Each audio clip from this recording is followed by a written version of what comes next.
My husband thinks he can get away with canceling our anniversary vacation for an emergency conference, while I'm left scrolling through social media at home.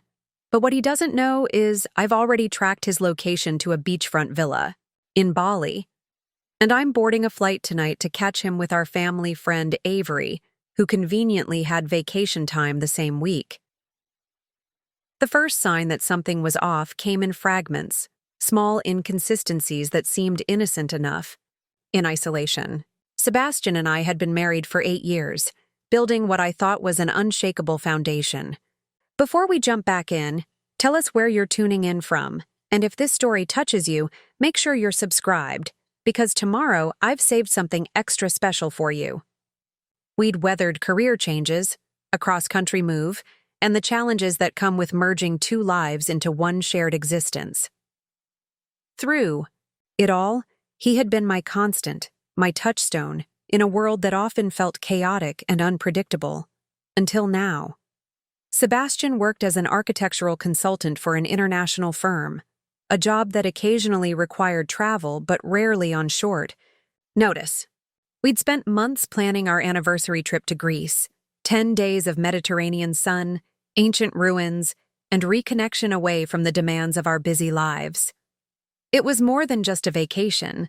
It was a celebration of us, a reminder of why we'd chosen each other all those years ago. "Kara, I'm so sorry, but there's an emergency with the Singapore project," Sebastian had said 3 days before our scheduled departure, his voice tight with what I'd interpreted as genuine regret. "The client is threatening to pull out entirely if we don't address their concerns immediately.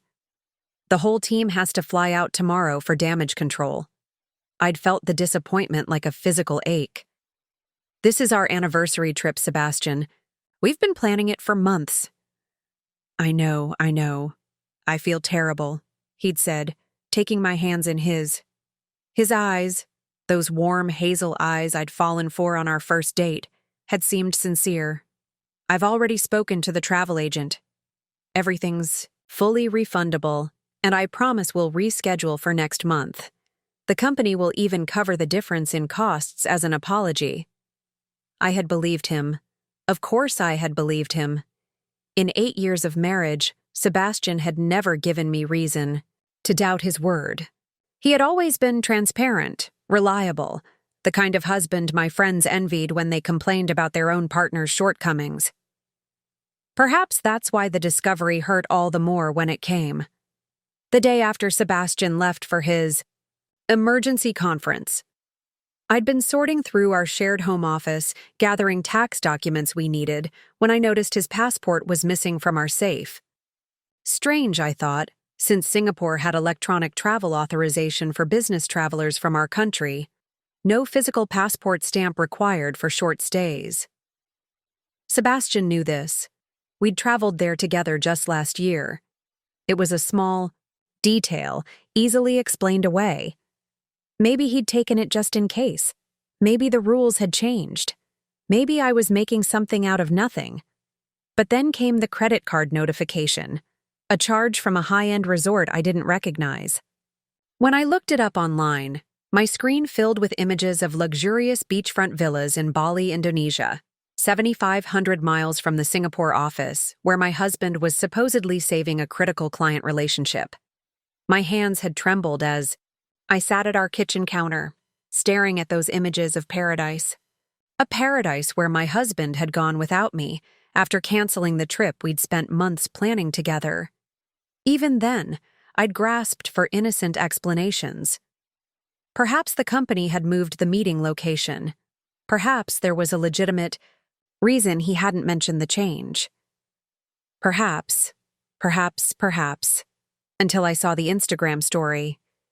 It appeared briefly on my feed, posted by Avery Williams, our close friend of 6 years, a corporate attorney who had been at our dinner table countless times, who had held my hand at my father's funeral, who had been bridesmaid at my cousin's wedding.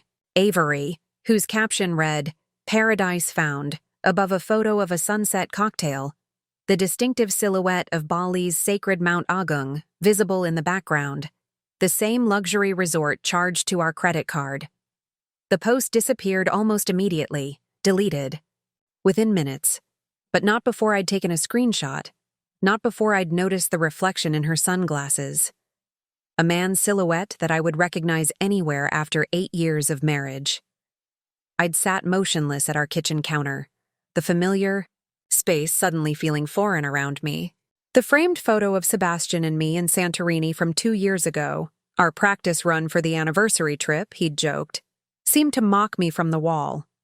The wedding invitation we'd framed, cream cardstock with navy letterpress announcing, "Our union to the world," suddenly felt like a relic from someone else's life.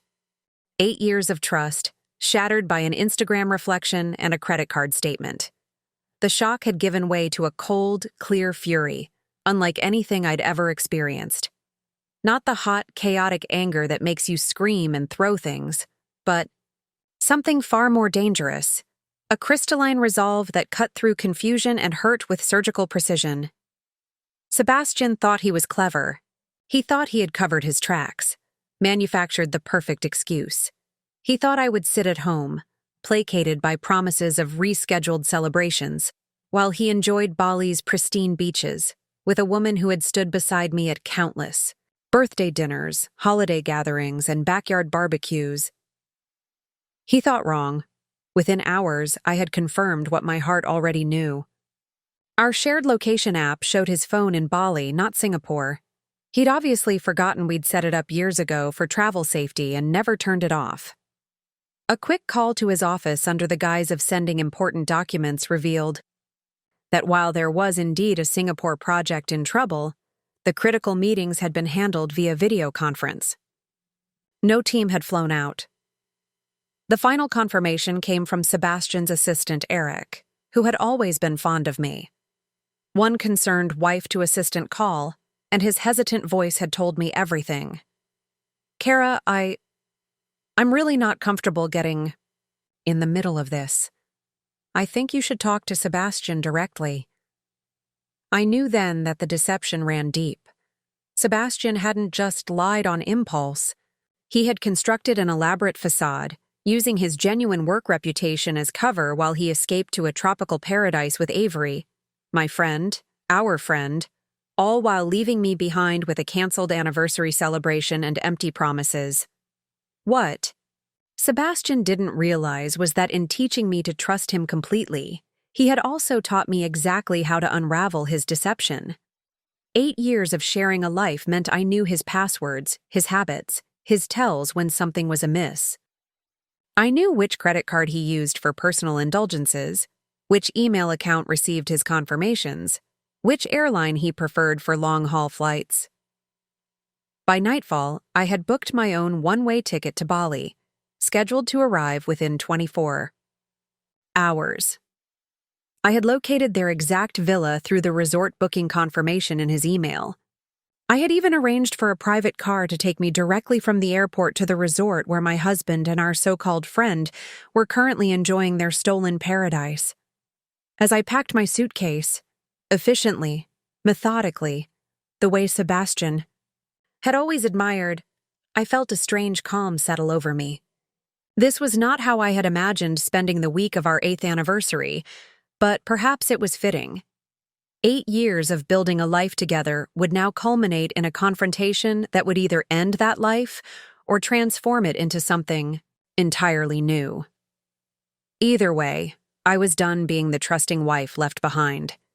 It was time for Sebastian to face the consequences of his choices, and I would deliver them personally, in Bali. Before Sebastian's betrayal upended everything, our life together had settled into a rhythm that felt both comfortable and purposeful. We had met in graduate school.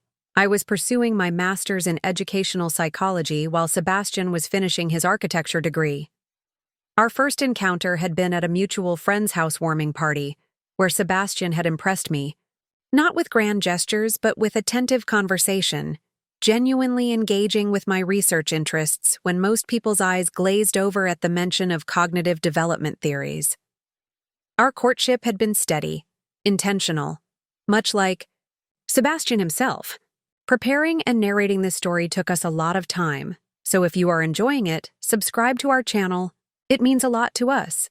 Now back to the story. He approached relationships with the same careful planning he applied to his architectural designs. Thoughtful, detail-oriented, building something meant to last. I'd fallen in love with his stability as much as his smile, his reliability as much as his laugh. We married in a ceremony that reflected us both, elegant but unpretentious, in a renovated historic building that Sebastian had helped restore during his first years at the firm. Our vows had emphasized partnership above all. Else, where you go, I will go. Your dreams will be my dreams. Words that now hung in the air like dust motes, visible only when caught in the harsh light of betrayal. Our home in Austin was our shared masterpiece, a mid-century modern we'd renovated together, blending Sebastian's architectural vision with my preference for warmth and comfort. The open-concept main floor featured floor-to-ceiling windows overlooking a small but meticulously landscaped backyard. My reading nook occupied one corner of the living room, where morning light streamed in through eastern windows. Sebastian's drafting table stood opposite, where he sometimes brought work home, sketching conceptual designs while I graded papers from my high school psychology students. Weekday mornings followed a comfortable script.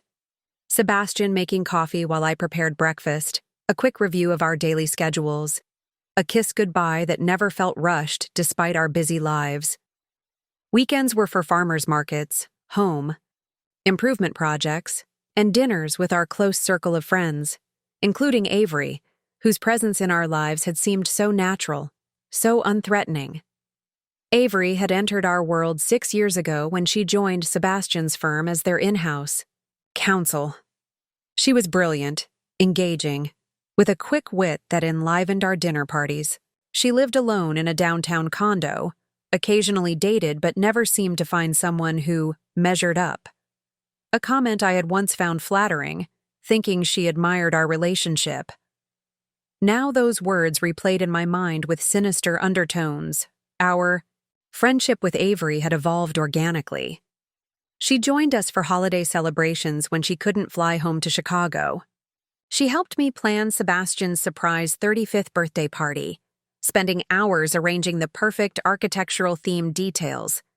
When my father died unexpectedly 2 years ago, she had organized meals for weeks, ensuring we didn't have to think about cooking while navigating grief. I had trusted her completely. We both had. Our marriage wasn't perfect. No relationship spanning 8 years could be. But we had developed healthy ways of addressing conflict. Sebastian disliked confrontation, preferring to process disagreements through thoughtful discussion, rather than heated arguments. I admired this about him, how he never raised his voice, never slammed doors, never used silence as a weapon. When tensions arose, we talked through them, finding compromises that respected both our needs, or so I had thought. Looking back now, I wondered if his conflict avoidance had been less about healthy communication and more about maintaining a smooth surface, preventing deeper issues from emerging into the light. Had his reasonable tone and logical approaches to our disagreements actually kept us from addressing fundamental problems? Had his calm demeanor concealed growing distance? The Greece trip had been my idea initially, a chance to reconnect after a period when we'd both been consumed by our careers. Sebastian had been working longer hours, taking on a major international project that frequently kept him at the office, past dinner. I had accepted leadership of my school's curriculum development committee, which added evening meetings to my already full teaching schedule. We were passing each other like ships in the night, our conversations reduced to logistical planning and household management. We need time away, I'd told him one rare Sunday morning when we were both home with nowhere to be. Just us, somewhere, beautiful, remembering why we chose each other. Sebastian had agreed readily. Too readily, perhaps? Had he already been looking for ways to appease me, to maintain the appearance of commitment while his attention drifted elsewhere? Had Avery already become more than a friend to him by then? The planning process had seemed to reinvigorate us, both. We'd spent evenings researching Greek islands, debating the merits of Santorini versus Mykonos, adding activities to our shared digital itinerary. Sebastian had even surprised me with Greek language lessons, an app we both downloaded, competing playfully over who could master basic phrases more quickly. Sagapo, he'd practiced one night as we prepared for bed. I love you. Had those words been sincere, even as he was presumably growing closer to Avery? Or had our marriage already been crumbling beneath the weight of his unspoken dissatisfaction? The questions haunted me now, casting shadows over memories I had treasured. Our anniversary had always been sacred, the one day each year when we prioritized our relationship above all else, when we reminded each other why we had chosen this life together. Previous celebrations had ranged from elaborate, a weekend in wine country, to intimate, stargazing in our backyard with champagne and the playlist from our wedding. This year's trip to Greece was meant to be the most special yet. Our Great Eight, Sebastian had called it, an adventure worthy of 8 years building a life together.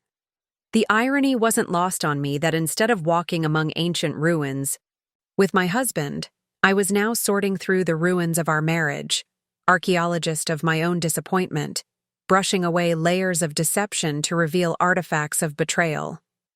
The night before Sebastian left for his emergency conference, we had shared a quiet dinner at home. I'd been disappointed about the canceled trip, but sympathetic to his work predicament. I'd even packed his suitcase while he finished some pre-trip work calls, carefully folding his dress shirts the way he preferred, including the navy tie I'd given him last Christmas. The intimacy of that act, preparing for his journey, caring for him through the details, now felt like another wound. Had he been on the phone with Avery while I packed? Had they laughed about my obliviousness? I'll make this up to you, Sebastian had promised, kissing me goodbye at our front door. When I get back, we'll reschedule everything. An even better trip.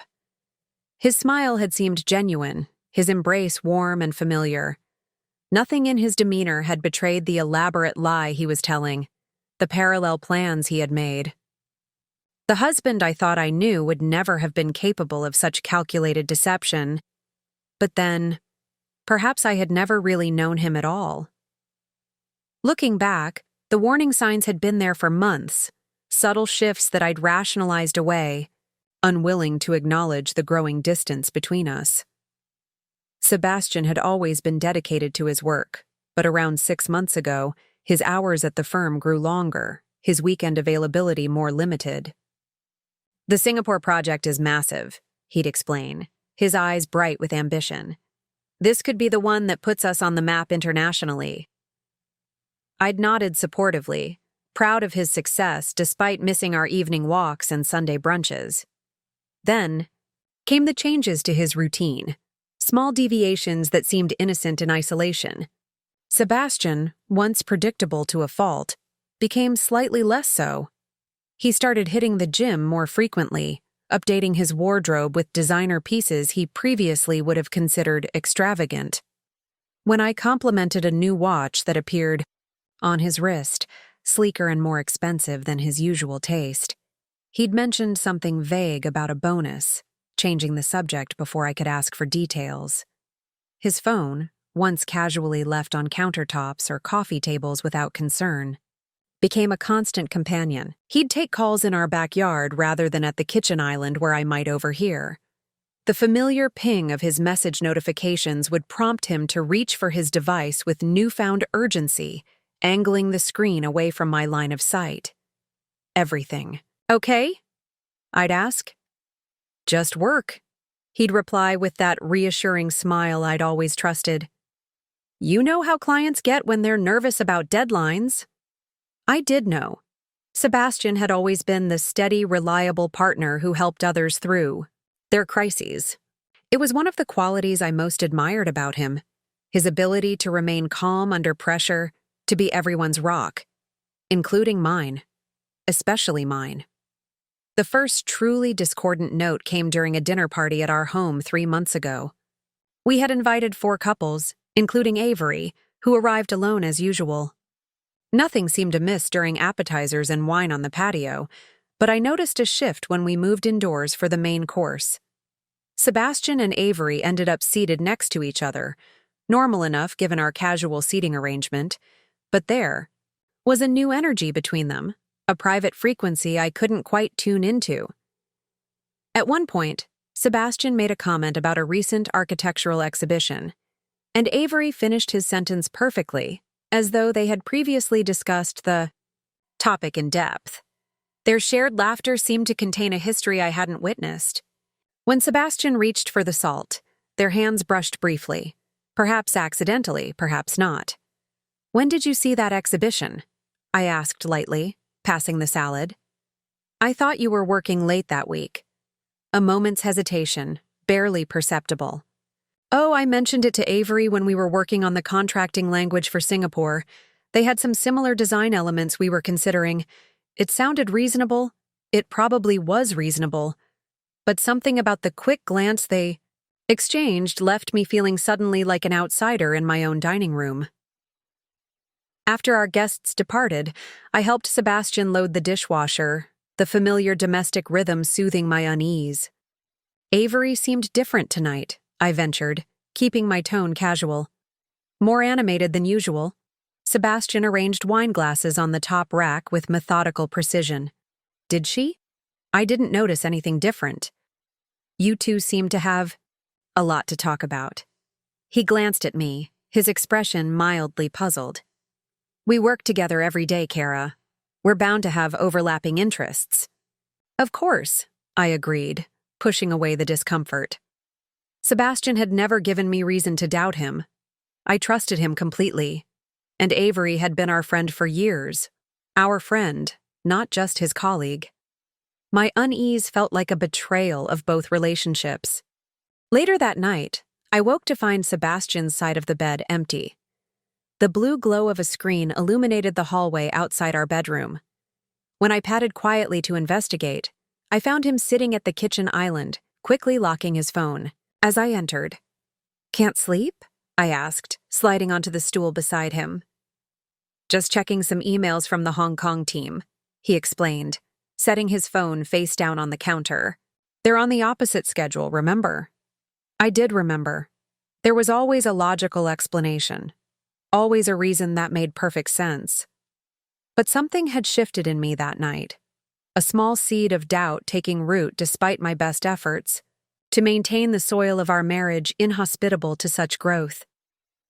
In the weeks that followed, I noticed more discrepancies. Sebastian mentioned a late meeting, but his car was gone from the office parking lot when I drove past after my evening faculty meeting. He talked about lunch with a client downtown, but the receipt that fell from his pocket was from a restaurant in the opposite direction, near Avery's condo. I found myself doing things I'd never imagined. Checking his location on our shared app, scrolling through his call history when he was in the shower, glancing at the passenger seat of his car for signs of another occupant. Each time, I felt ashamed of my suspicion, guilty for doubting the man who had never before given me reason to question his loyalty. And yet, the inconsistencies continued to accumulate. Sebastian began mentioning Avery more frequently in conversation, then abruptly stopped altogether, as though realizing he was creating an unusual pattern. He grew vague about certain workdays, offering generalized summaries rather than the specific details he'd once shared. Our physical intimacy, while never our marriage's defining feature, became less frequent, with Sebastian often claiming exhaustion from work stress. Then came the text, not meant for me, but mistakenly sent to my phone when Sebastian was distracted. "Can't wait for tomorrow. Same place at 7?" He'd grabbed my phone before I could respond, laughing uncomfortably. "Sorry, meant to text Eric about our project review. Your phones look identical in their cases. Our phones were different models, different colors, with distinctly different cases." But I had nodded, swallowing the explanation along with my growing dread. What was there to gain from confronting him with such flimsy evidence? A mistaken text, some schedule inconsistencies, a feeling of distance, hardly grounds for accusation after 8 years of marriage. The Greece trip became my focus, my hope for reconnection. I threw myself into planning the perfect anniversary, celebration, researching boutique hotels overlooking the Aegean, booking a sunset cruise around Santorini, finding the most authentic local restaurants away from tourist centers. If we could just get away from work pressures and daily distractions, we could find our way back to each other. Sebastian seemed genuinely excited as well, bringing home travel books, discussing island hopping options, even suggesting we extend the trip by 3 days to include Athens. His enthusiasm reassured me that whatever distance I'd perceived was merely a product of work stress and routine, nothing that couldn't be remedied by Mediterranean sunsets and reconnection. "This trip is exactly what we need," he told me one evening as we reviewed our itinerary, his arm comfortably around my shoulders. "Just you and me, remembering why we chose each other." I had leaned into his embrace, relief washing over me. My doubts seemed foolish in the face of his warmth, his apparent eagerness to celebrate our anniversary, which made the cancellation, when it came just 3 days before departure, all the more devastating. I wouldn't do this if it weren't absolutely critical, Sebastian had insisted, his expression appropriately regretful as he explained the Singapore emergency. "The client is threatening to walk, and the entire project could collapse. Years of work, millions in revenue. The firm can't lose this one." The story was perfectly crafted to be unassailable. How could I argue with a genuine work crisis? How could I prioritize a vacation, even an anniversary vacation, over Sebastian's career responsibilities? What kind of partner would I be if I made him choose between professional obligation and personal celebration? So I had accepted the cancellation with grace, hiding my disappointment behind understanding smiles, telling myself we would indeed reschedule, make new memories, find another opportunity to reconnect. I had believed him because disbelief was still unthinkable, until it wasn't. I woke the morning after Sebastian's departure feeling oddly hollow. The house, typically comfortable in its familiarity, seemed to echo with absence, not just Sebastian's physical presence, but the absence of certainty I'd always taken for granted in our marriage. I went through my morning routine mechanically, coffee brewing, toast in the small blue ceramic plate Sebastian had brought back from Portugal 3 years ago, the crossword puzzle I usually enjoyed now abandoned after a few half-hearted attempts. My students' essays sat untouched in my tote bag. Grading that I'd planned to complete before our vacation now seemed pointless, my concentration fragmented by unease. The call from our bank was what truly shattered the fragile normalcy I was attempting to maintain. "Mrs. Donovan, this is Francis from Capital Security. We've noticed some potentially unusual activity on your joint credit card and wanted to verify these charges with you." My grip tightened on the phone. "What kind of activity?" "There's a substantial charge from Nirvana Resort in Bali, Indonesia. Given that this is outside your typical spending pattern, our system flagged it for verification." The world seemed to tilt beneath me. "Bali? Are you certain?" "Yes, ma'am. The transaction was processed yesterday. A villa booking at the Nirvana Resort and Spa. The amount is quite significant. Can you confirm this is an authorized charge?" My mouth went dry. "My husband is actually traveling for business in Singapore. Perhaps this is a mistake." A pause on the line. "The charge was made using the physical card, Mrs. Donovan, and verified with the correct PIN. Would you like me to place a hold on the account while we investigate further?" "No," I said quickly, my mind racing. "No, that won't be necessary. I'll speak with my husband. There must be an explanation." After ending the call, I sat motionless at our kitchen island, the familiar space suddenly alien around me. Singapore to Bali was a short flight, less than 3 hours. Was it possible Sebastian had legitimate business in both locations? Perhaps an unexpected client meeting or a detour arranged by his firm? I reached for my phone, my finger hovering over Sebastian's contact. But something stopped me from making the call. If there was an innocent explanation, why hadn't he mentioned Bali? Why construct the elaborate story about the Singapore emergency instead of simply telling me his itinerary had changed? With trembling fingers, I opened our shared location app, a feature we'd enabled years ago for practical purposes when traveling separately.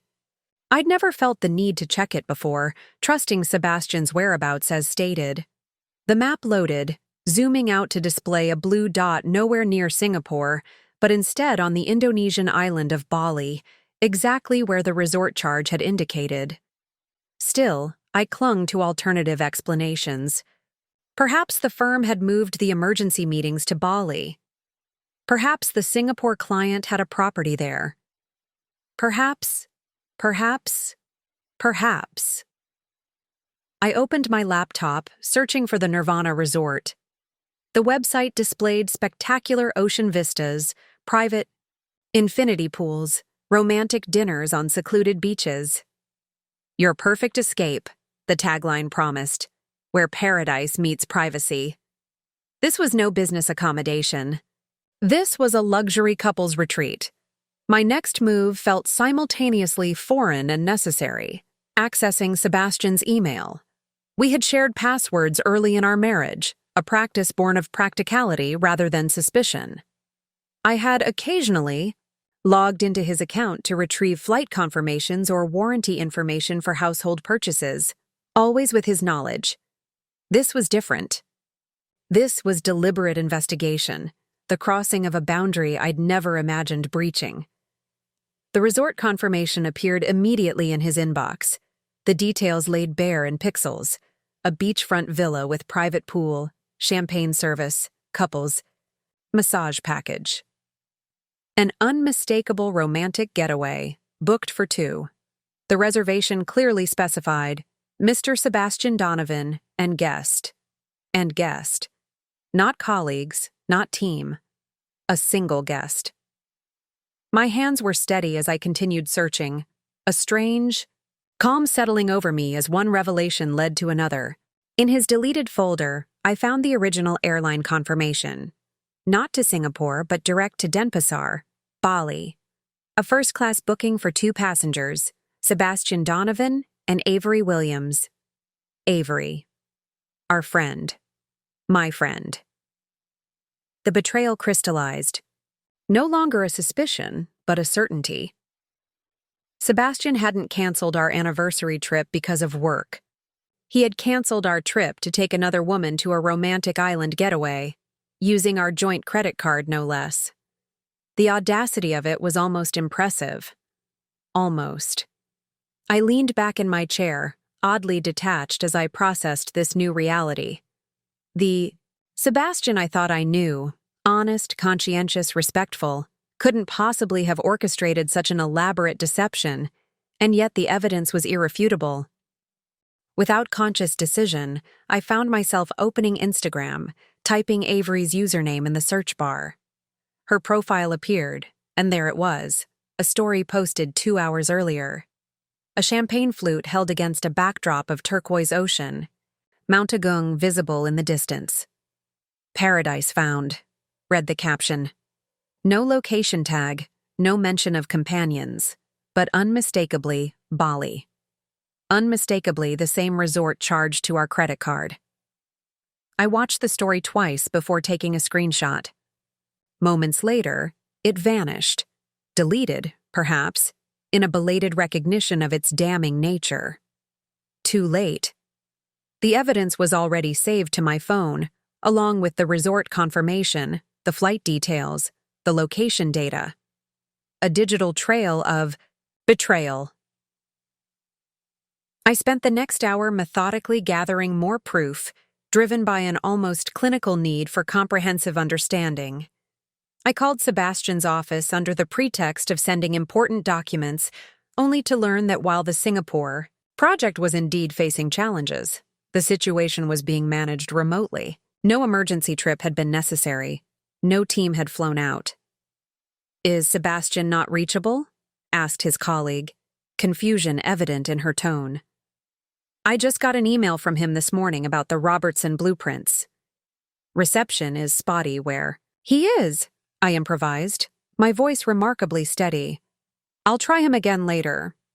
The final confirmation came from Eric, Sebastian's assistant of 3 years. I had always maintained a friendly relationship with Eric, occasionally bringing him homemade cookies when visiting Sebastian at the office, remembering his birthday with a card each year. The concern in my voice wasn't entirely feigned when I called him. "Eric, I'm sorry to bother you, but I'm having trouble reaching Sebastian. His last message mentioned the Singapore crisis, but now I can't get through." A pause, heavy with discomfort. "Kara, I'm really not comfortable getting in the middle of this. I think you should talk to Sebastian directly." "Eric, please. I'm worried. Just tell me if he arrived safely in Singapore." Another pause, longer this time. "I can't do that, Kara." "Because he's not in Singapore," I stated flatly, no longer a question. Eric's silence was answer enough. "Do you know where he actually is?" "I think you already know," he said quietly. "I'm sorry, Kara, I really am." After hanging up, I sat motionless at my desk, staring at the collection of evidence assembled on my laptop screen. The facts were undeniable. Sebastian had lied about the emergency conference, fabricated a work crisis, and flown to Bali with Avery, all while I remained behind, believing his deception completely. What struck me most wasn't the affair itself, though that pain would surely come later, but the elaborate nature of the lie. This wasn't a momentary lapse in judgment or an impulsive mistake. This was calculated, premeditated betrayal requiring weeks of planning, multiple layers of deception, and the cruel irony of using our anniversary as cover. The question wasn't whether Sebastian had betrayed me. The evidence was irrefutable. The question was what I would do with this knowledge. For a brief moment, I considered calling him immediately, unleashing my fury from the safety of distance. I imagined his stammered excuses, his panicked attempt to explain away the unexplainable. But that scenario offered no real satisfaction. Words over a phone connection couldn't possibly convey the magnitude of his betrayal or the depth of my resolve. No, this confrontation needed to happen face to face. I needed to see his expression when he realized his carefully constructed deception had collapsed. I needed Avery to look me in the eyes as I exposed their betrayal. Most importantly, I needed to reclaim my agency in this narrative, to transform myself from unwitting victim to architect of consequence. With newfound clarity, I opened my laptop and navigated to the airline website.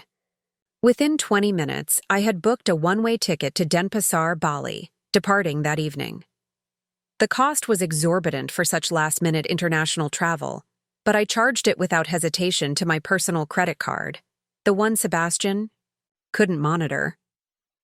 As I packed a small suitcase, selecting items with mechanical efficiency, I felt a strange sense of purpose replacing my initial shock. The hurt would come later, I knew.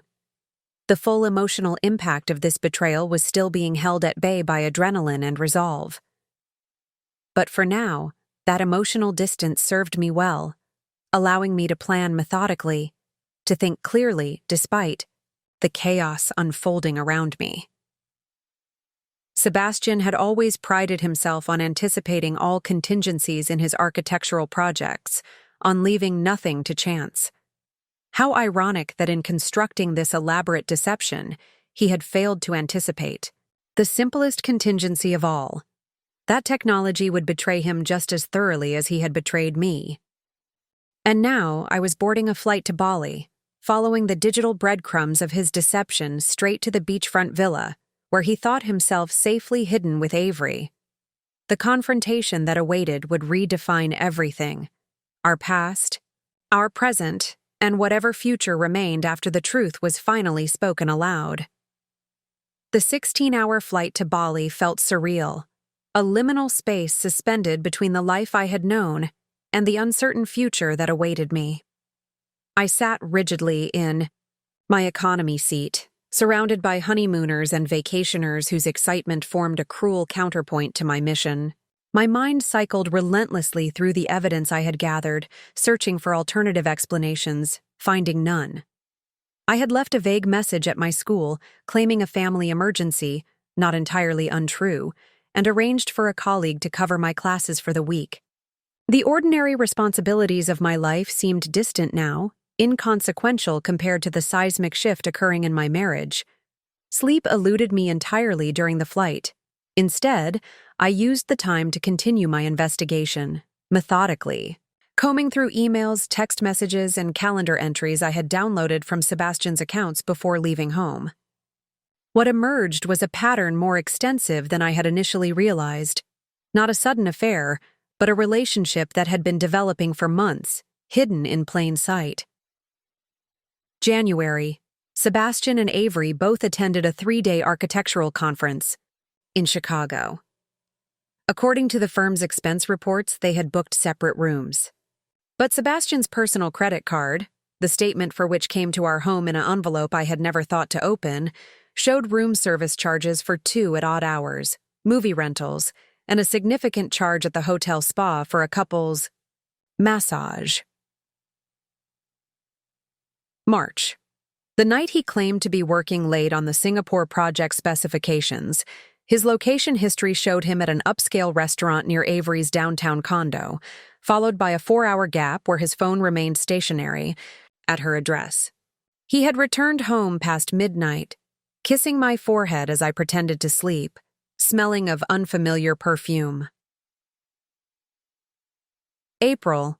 A weekend team-building retreat that coincided with Avery's social media posts from a vineyard in the hill country.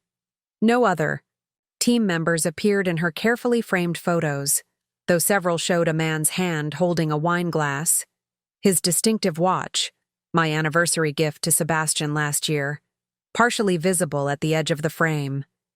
The evidence accumulated, damning in its consistency. At some point, the timeline I was creating shifted from investigation to self-torture. Each new discovery another laceration across my already wounded trust. I closed my laptop, staring instead at the airplane ceiling, allowing the anger to replace the hurt. Anger felt cleaner somehow, more actionable. When I landed in Denpasar, the humid heat hit me like a physical barrier as I exited the air-conditioned terminal. I had researched the fastest route to the Nirvana resort, arranging a private car service, rather than risking the unpredictable local taxis. The driver, a middle-aged Balinese man named Ketut, greeted me with a warm smile and a bottle of cold water. "First time in Bali?" he asked as we pulled away from the airport. "Yes," I replied, surprised by the steadiness of my voice. "I'm meeting my husband. It's a surprise." "Ah, romantic surprise. He will be very happy." I managed a tight smile. Very surprised, certainly. The drive to the resort took nearly 2 hours, winding through congested streets that eventually gave way to lush landscapes of terraced rice fields and distant volcanic peaks. Under different circumstances, I might have found the scenery breathtaking.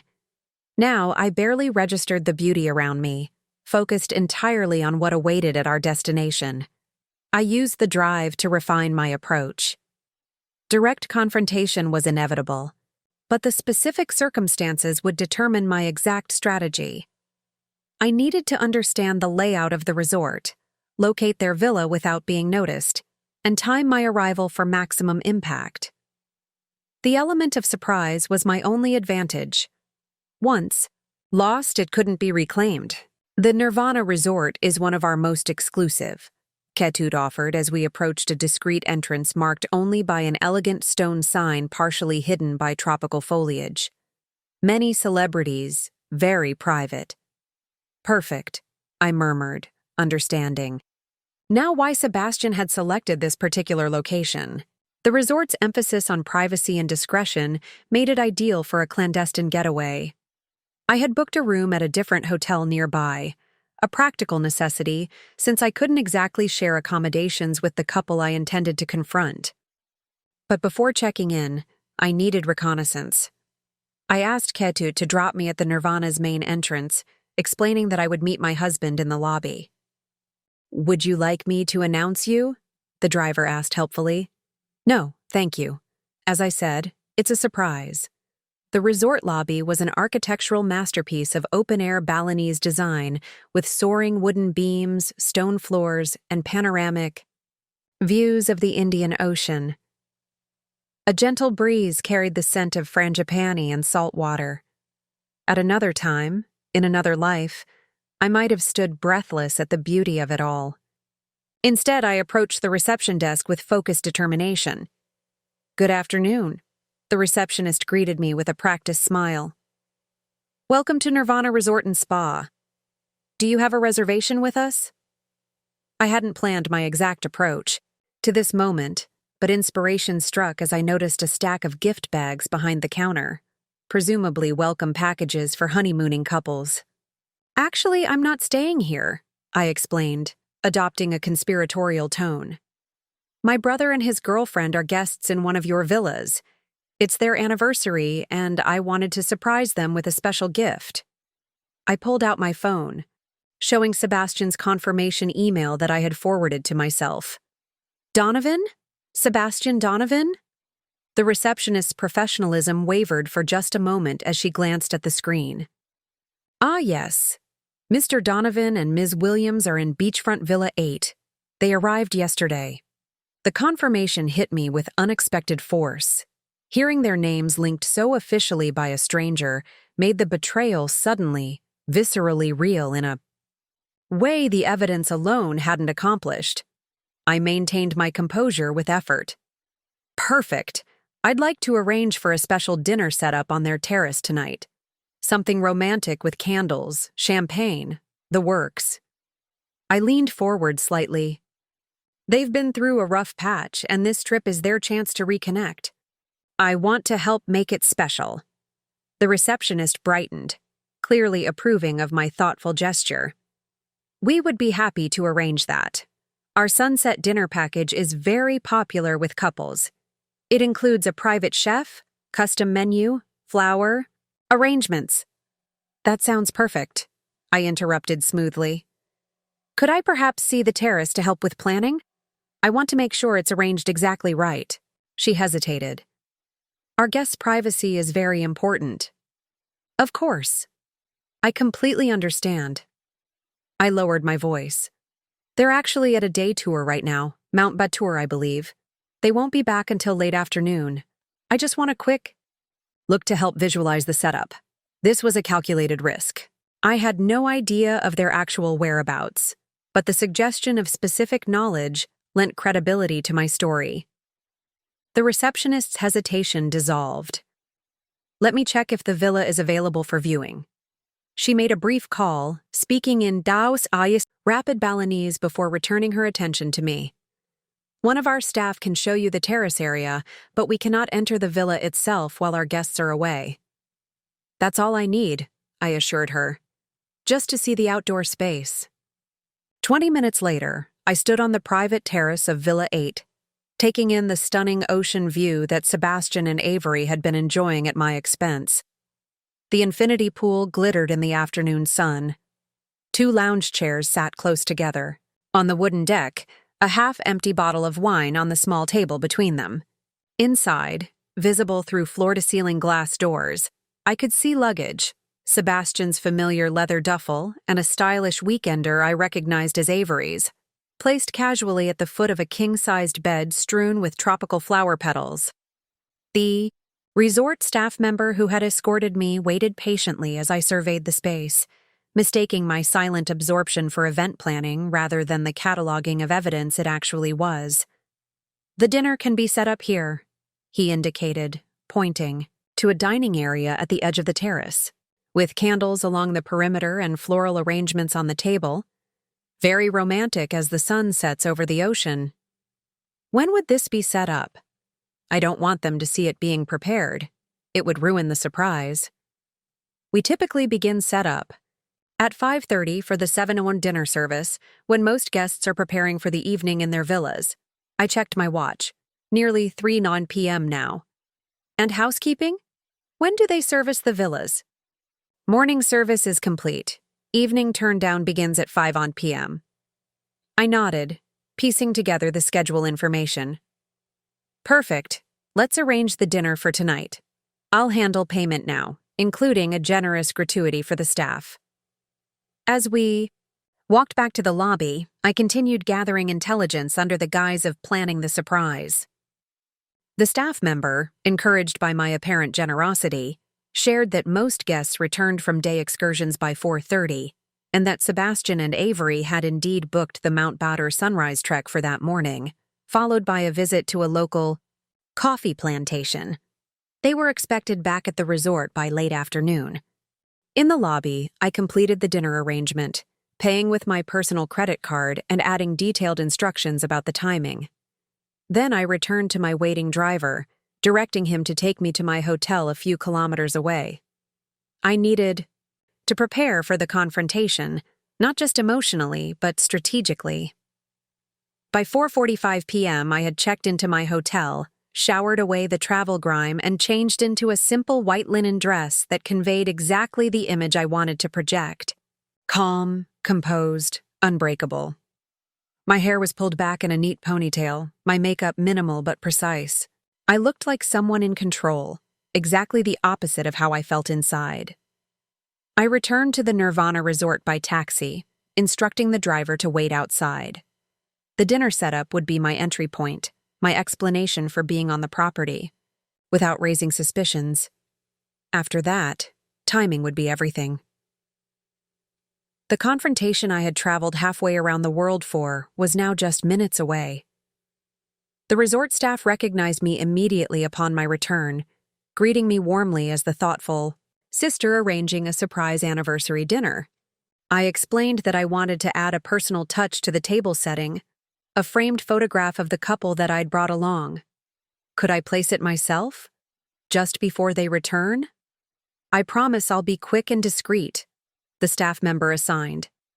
To coordinate the dinner, a young woman named Rosie hesitated only briefly before agreeing. The setup is almost complete. I can take you there now if you'd like. Perfect, I replied, clutching my small handbag containing not a framed photograph, but the printed evidence of Sebastian and Avery's deception. As we approached Villa 8, Rosie's radio crackled with a message in Balinese. She listened, then turned to me with an apologetic smile. It seems Mr. Donovan and Ms. Williams have just returned from their excursion. They're at the main pool area having drinks. Would you prefer to wait until they leave again? My heart rate accelerated, but my voice remained steady.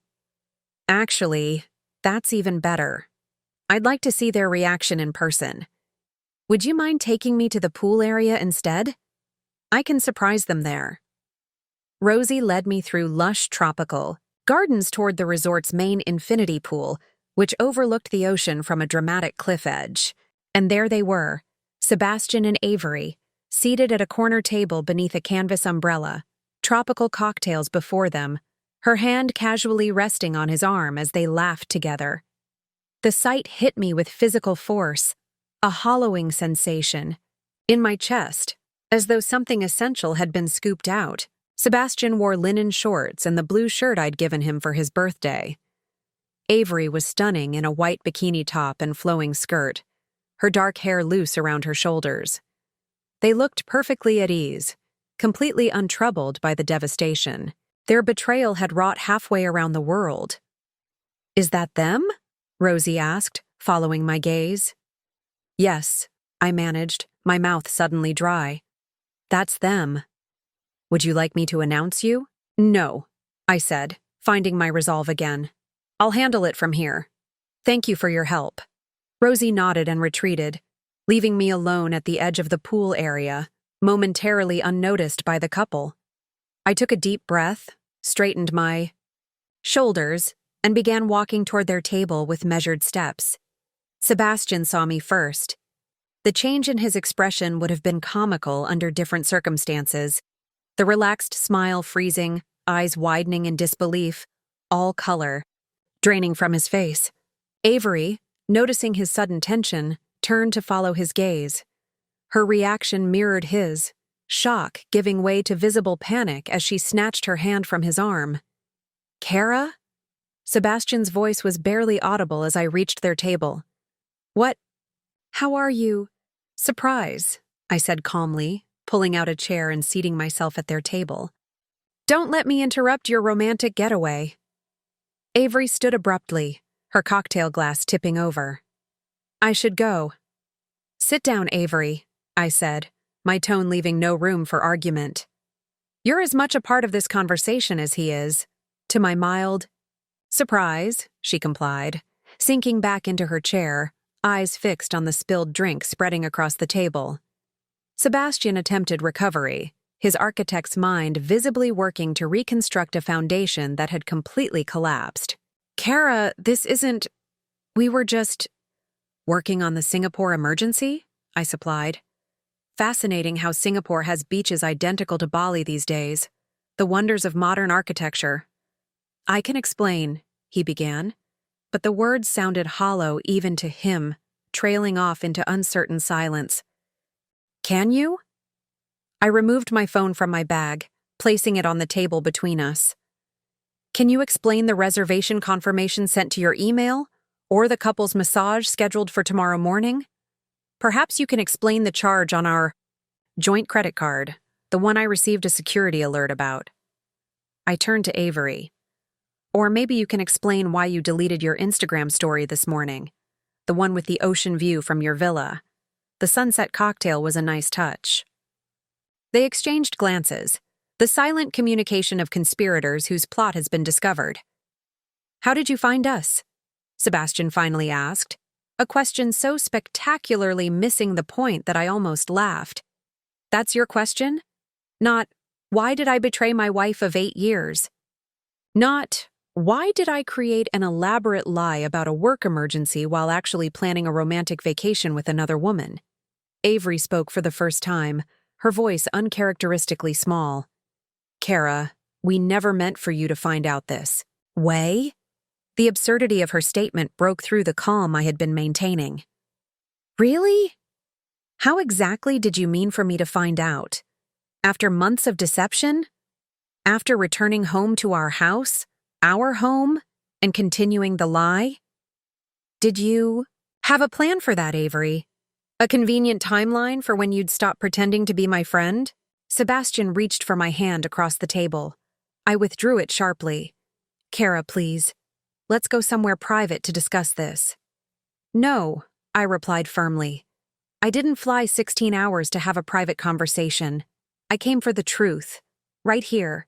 Right now. Around us, other resort guests were beginning to notice the tension at our table, casting curious glances in our direction. Sebastian noticed too, his eyes darting nervously to the observers. How long? I asked, my voice hardening. How long has this been going on?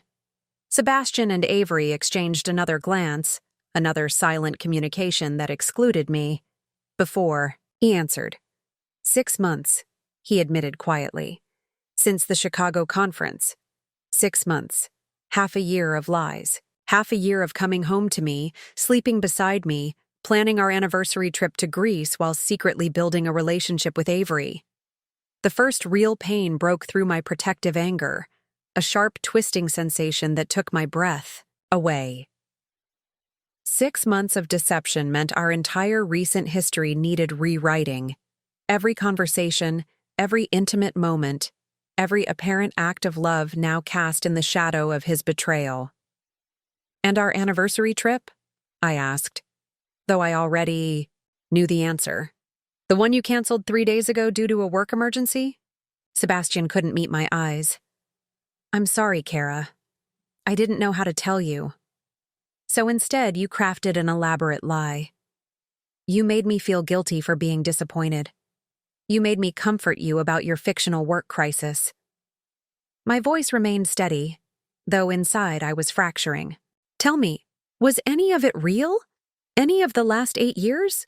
Or was I just a convenient placeholder until something better came along? Of course it was real, Sebastian insisted, leaning forward intently. 8 years of marriage doesn't just stop. I interrupted, holding up my hand. You've lost the right to tell me what our marriage was or wasn't. Around us, the paradise setting continued its cruel mockery. Gentle waves lapping at the shoreline below. Tropical birds calling from swaying palms. resort staff discreetly refilling water glasses and delivering fresh towels to sunbathers. The ordinariness of it all, life continuing unchanged despite my world imploding, felt like an additional betrayal. Avery shifted uncomfortably in her chair, her earlier confidence now visibly shaken. Kara, none of this was planned. It just happened.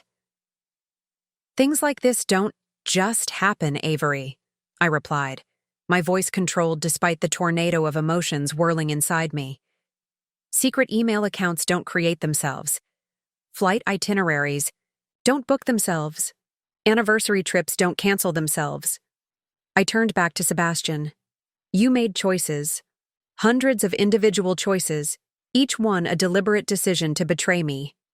Sebastian ran his hand through his hair, a familiar gesture that now seemed to belong to a stranger. The man before me, with his carefully cultivated appearance and practiced expressions, suddenly seemed like an actor playing a role I had mistaken for reality. I never wanted to hurt you, he offered weakly. A small, bitter laugh escaped me. And yet here we are, in Bali, where you brought another woman on what was supposed to be our anniversary trip. The absurdity of it all hit me afresh. Did you even consider how I would feel? Or was I so insignificant that my feelings never factored into your calculations? Sebastian fell silent, his expression a mixture of guilt and something that looked unsettlingly like relief. The relief of a man no longer required to maintain a fiction. I should go, Avery said again, making a move to stand. Running away won't undo what you've done, I told her, surprised by the steadiness of my voice despite the emotion churning beneath the surface. 6 years of friendship, Avery. 6 years. Of dinner parties and celebrations and confidences. I trusted you. I defended you when others called you cold or calculating. And all this time— It wasn't all this time, she insisted, a flash of defiance returning to her eyes. Sebastian and I were just friends, colleagues, until Chicago. I never planned. Yet here you are, I cut her off, in a couple's villa in Bali, with my husband, during what was supposed to be our anniversary celebration.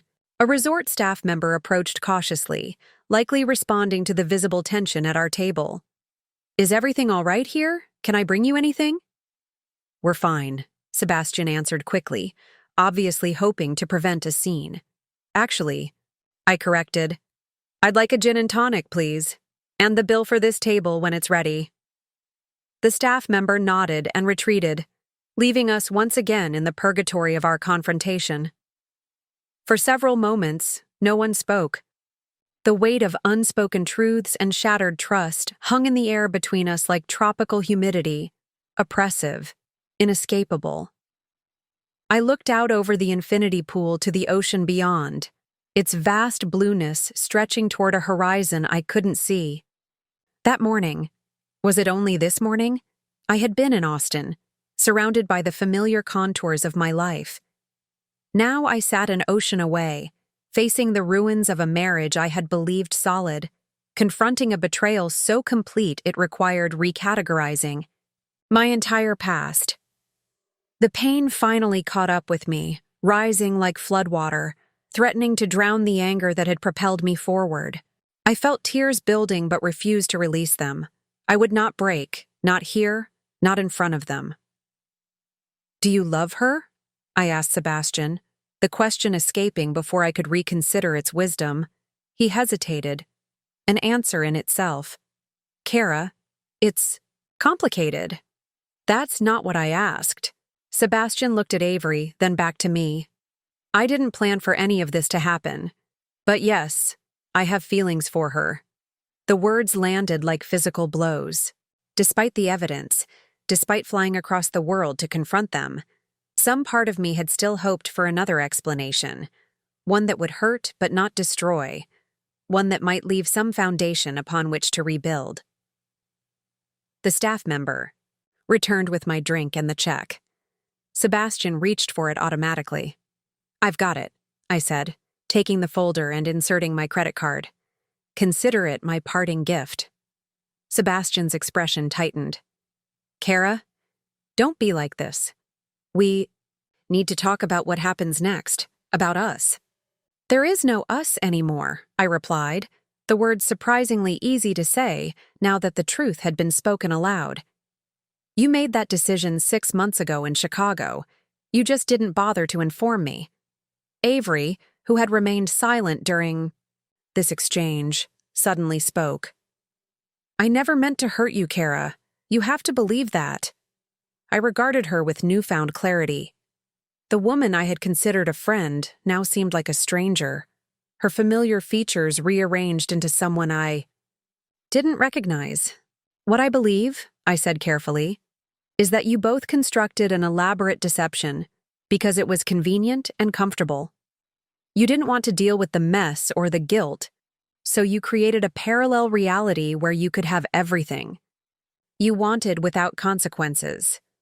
I signed the check as the staff member returned for it. But actions have consequences, even when we hide from them. Sebastian leaned forward, his voice low and urgent. What are you going to do? The question struck me as oddly childish, as though I were a parent deciding on his punishment rather than a wife processing catastrophic betrayal.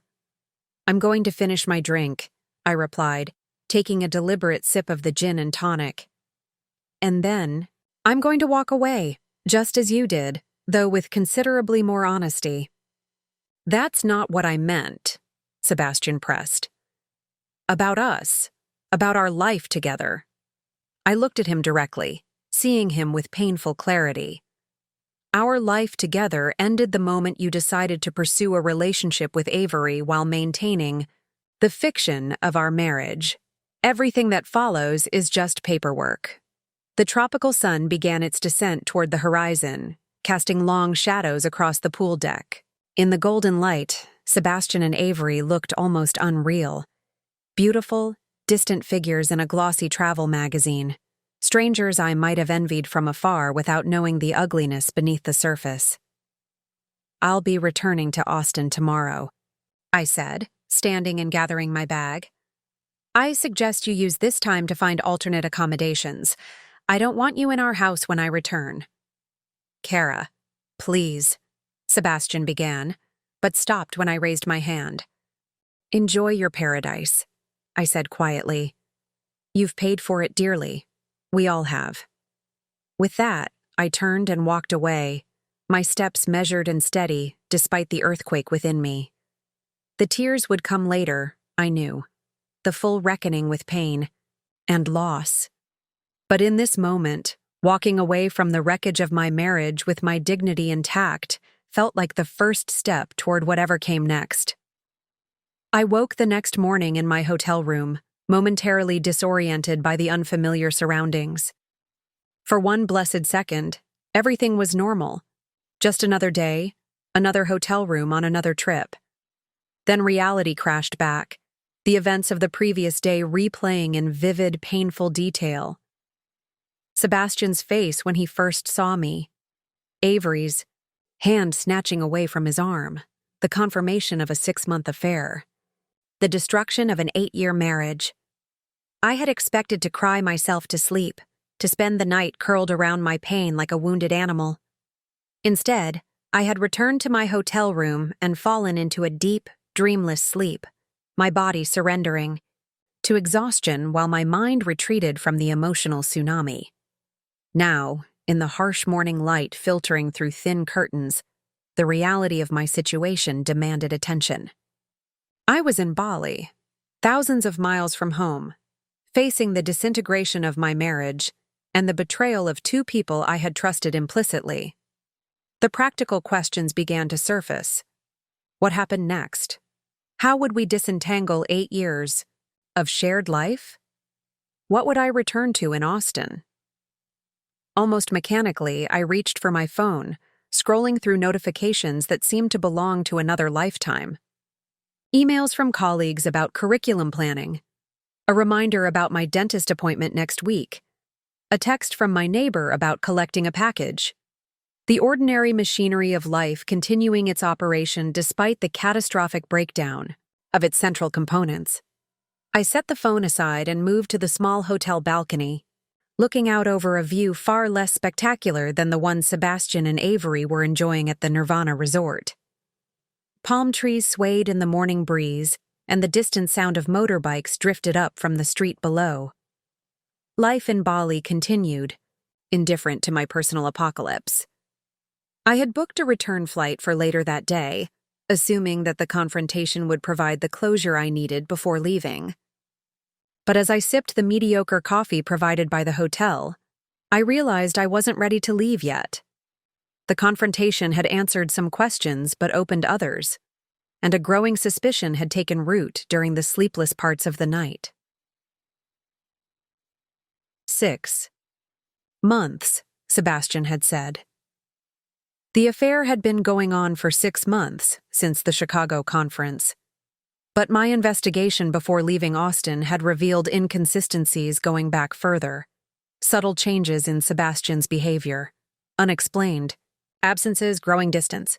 If the affair with Avery had truly begun only 6 months ago, what explained these earlier patterns? Was there more to uncover? Other betrayals I hadn't yet discovered? The thought propelled me back to my laptop. I canceled my return flight, extending my hotel reservation for 2 more days. If I was going to rebuild my life from the ashes of this marriage, I needed the complete truth, not just the partial confession Sebastian had offered under duress. I spent the morning methodically working, backward through digital records I hadn't previously examined carefully, credit card statements from the past year, location history data, travel itineraries, email exchanges with colleagues and clients, calendar entries that didn't align with the stories Sebastian had told me. A pattern emerged, one that suggested Sebastian's deception extended beyond Avery, beyond 6 months. There were unexplained hotel charges in cities where he claimed to be staying with colleagues, restaurant bills for 2 at establishments far too intimate for business meetings, a jewelry purchase last Valentine's Day that I had never received. Most damning was an email thread with someone named Bonnie, dated 9 months earlier, 3 months before the Chicago conference where Sebastian claimed his relationship with Avery began.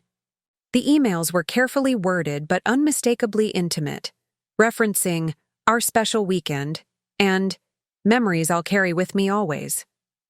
Who was Bonnie? I searched through Sebastian's contacts, finding no record of the name. A social media search revealed dozens of possibilities, but none with obvious connections to Sebastian or his firm. Yet the evidence suggested a relationship significant enough to warrant secret meetings and meaningful gifts. I sat back, absorbing the implications.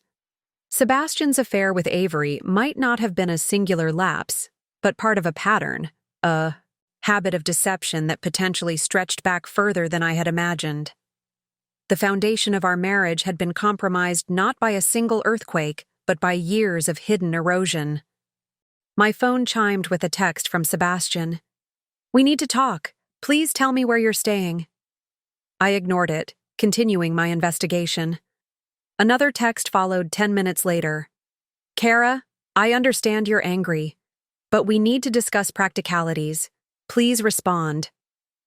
The audacity of his expectation that I would accommodate his desire for conversation on his timeline, that I would prioritize practicalities while still reeling from betrayal, fueled a fresh wave of determination.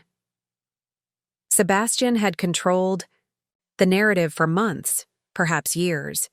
He would not dictate the terms of its unraveling. A third text arrived around noon. "I've booked a flight home for tomorrow. Avery's leaving today. Please talk to me before I go." This one gave me pause. If they were cutting their luxury getaway short, returning separately rather than together, perhaps the confrontation had fractured something between them as well. The thought brought no satisfaction, only a hollow recognition of how thoroughly our interconnected lives had been damaged. I turned back to my laptop, pursuing a new line of investigation. If Sebastian had been deceptive about his fidelity, what else might he have concealed? Our finances had always been relatively transparent, or so I had believed. but I had trusted Sebastian's updates about investments, retirement accounts, and major expenditures without verifying the details. What I discovered in the next hour left me breathless with a new kind of shock. Sebastian had withdrawn significant sums from our joint investment account over the past year, nearly $50,000 in total, transferred to a personal account I hadn't known existed. The most recent withdrawal had been made just 2 weeks before, our planned Greece trip, coinciding suspiciously with the booking of the Bali reservation. The scale of deception expanded beyond the emotional betrayal into financial infidelity as well. Had he been planning an exit strategy, securing funds for a new life with Avery? Or was this money connected to other secrets I had yet to uncover? I documented everything meticulously, taking screenshots, saving records, creating a timeline of discrepancies. The woman who had flown to Bali on impulse, driven by emotional devastation, was transforming into someone more calculated, more strategic, someone determined to understand the full scope of her husband's betrayal before determining her next move. By late afternoon, I had compiled enough evidence to suggest that Sebastian's deception was neither recent nor limited to a single affair. The man I had married, the man I thought I knew better than anyone, had been living a compartmentalized life for years, maintaining our marriage as a comfortable home base while pursuing other relationships and systematically diverting our shared resources. The realization should have deepened my pain. Instead, it crystallized my resolve. This was no longer just about confronting an affair or mourning a marriage. This was about reclaiming my agency from someone who had deliberately undermined it for years, about establishing the complete truth before deciding how to move forward. I opened the hotel room window, letting the warm Balinese air wash over me. The tropical scents of frangipani and distant cooking spices filled the room, a sensory reminder that I was far from home, yet somehow closer to understanding than I had been in my familiar surroundings. Tomorrow, I would confront Sebastian again, not with emotional accusations, but with documented evidence of his systematic deception. I would demand answers about Bonnie, about the missing money, about the entire alternative narrative of our marriage that he had constructed without my knowledge, and then, with the complete truth finally in the open, I would decide what remained, worth saving in the ruins of the life we had built. The next morning, I texted Sebastian a time and location, a small cafe near my hotel, public enough to discourage dramatic scenes, but quiet enough for serious conversation. His reply came instantly, suggesting he had been waiting by his phone. "I'll be there, thank you."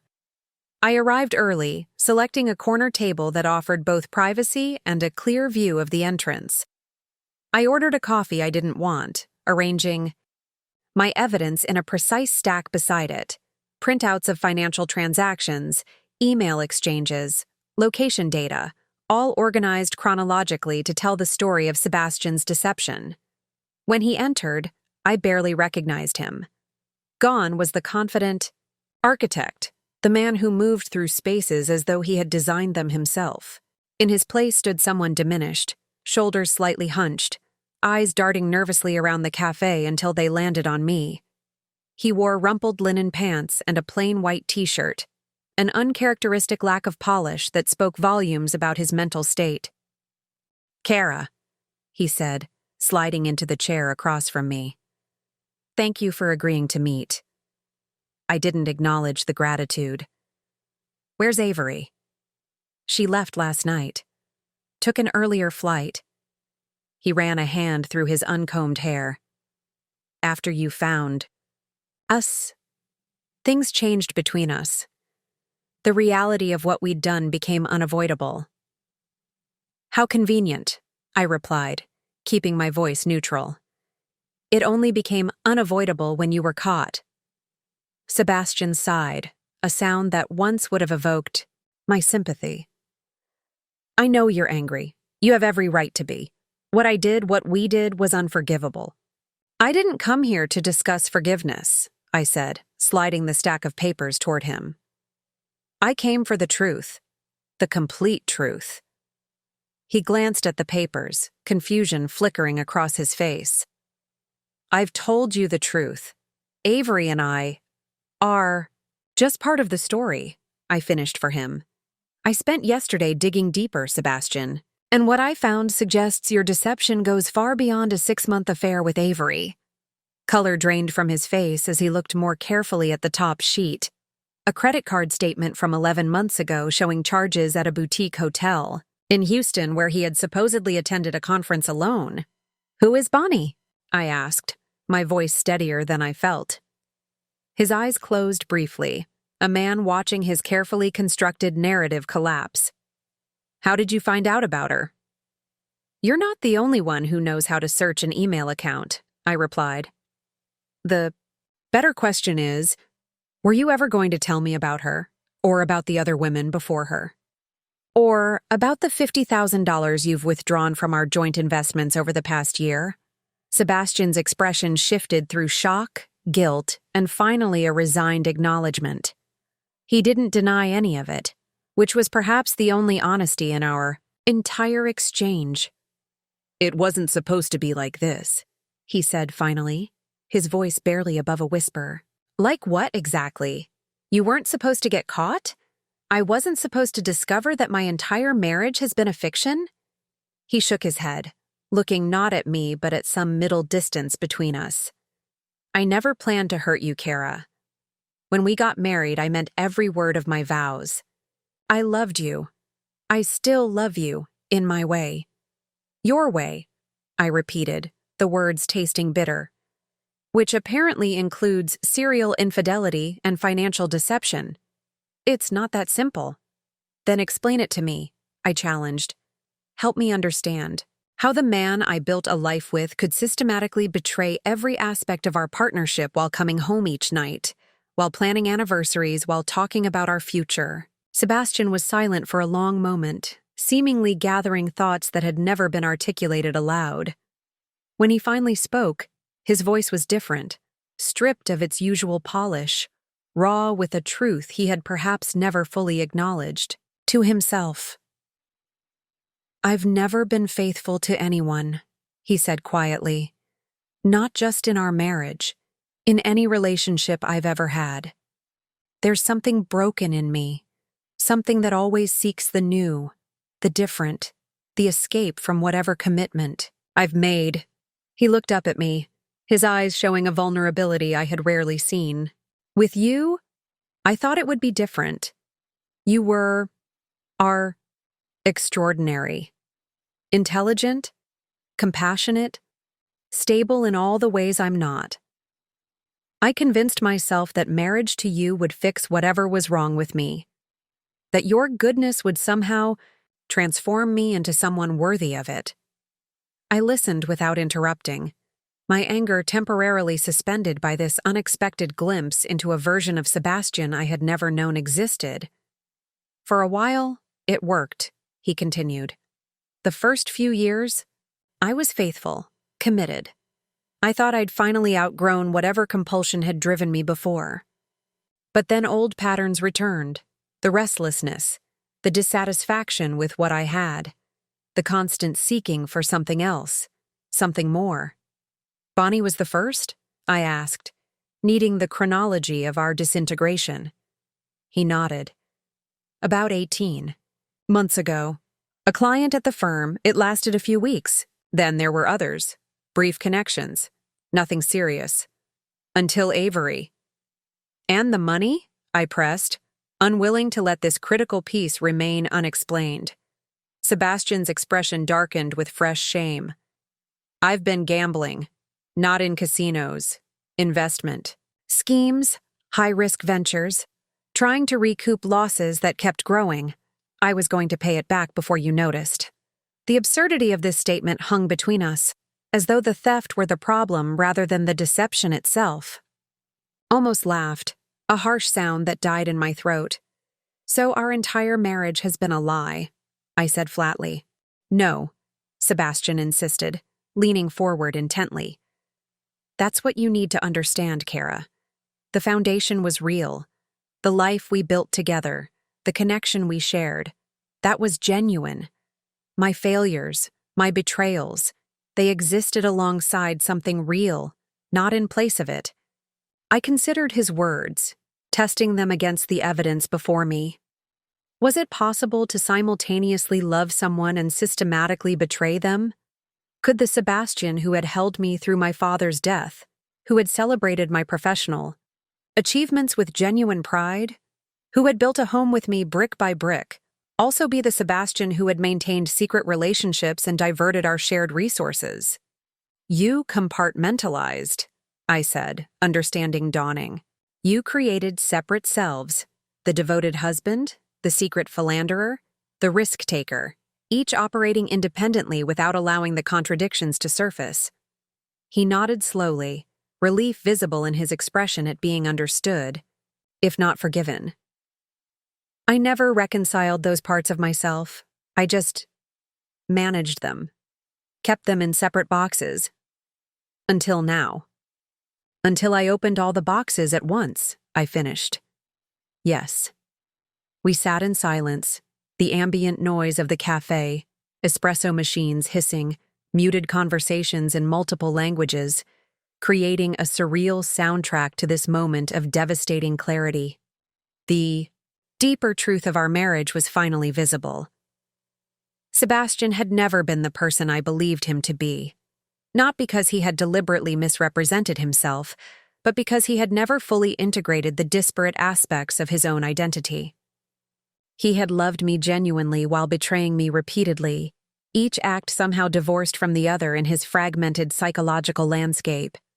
Understanding this didn't diminish the pain or excuse the betrayal, but it did transform my perception of our shared history, not erasing the real connection we had built, but contextualizing it within a more complex, more tragic narrative than simple infidelity.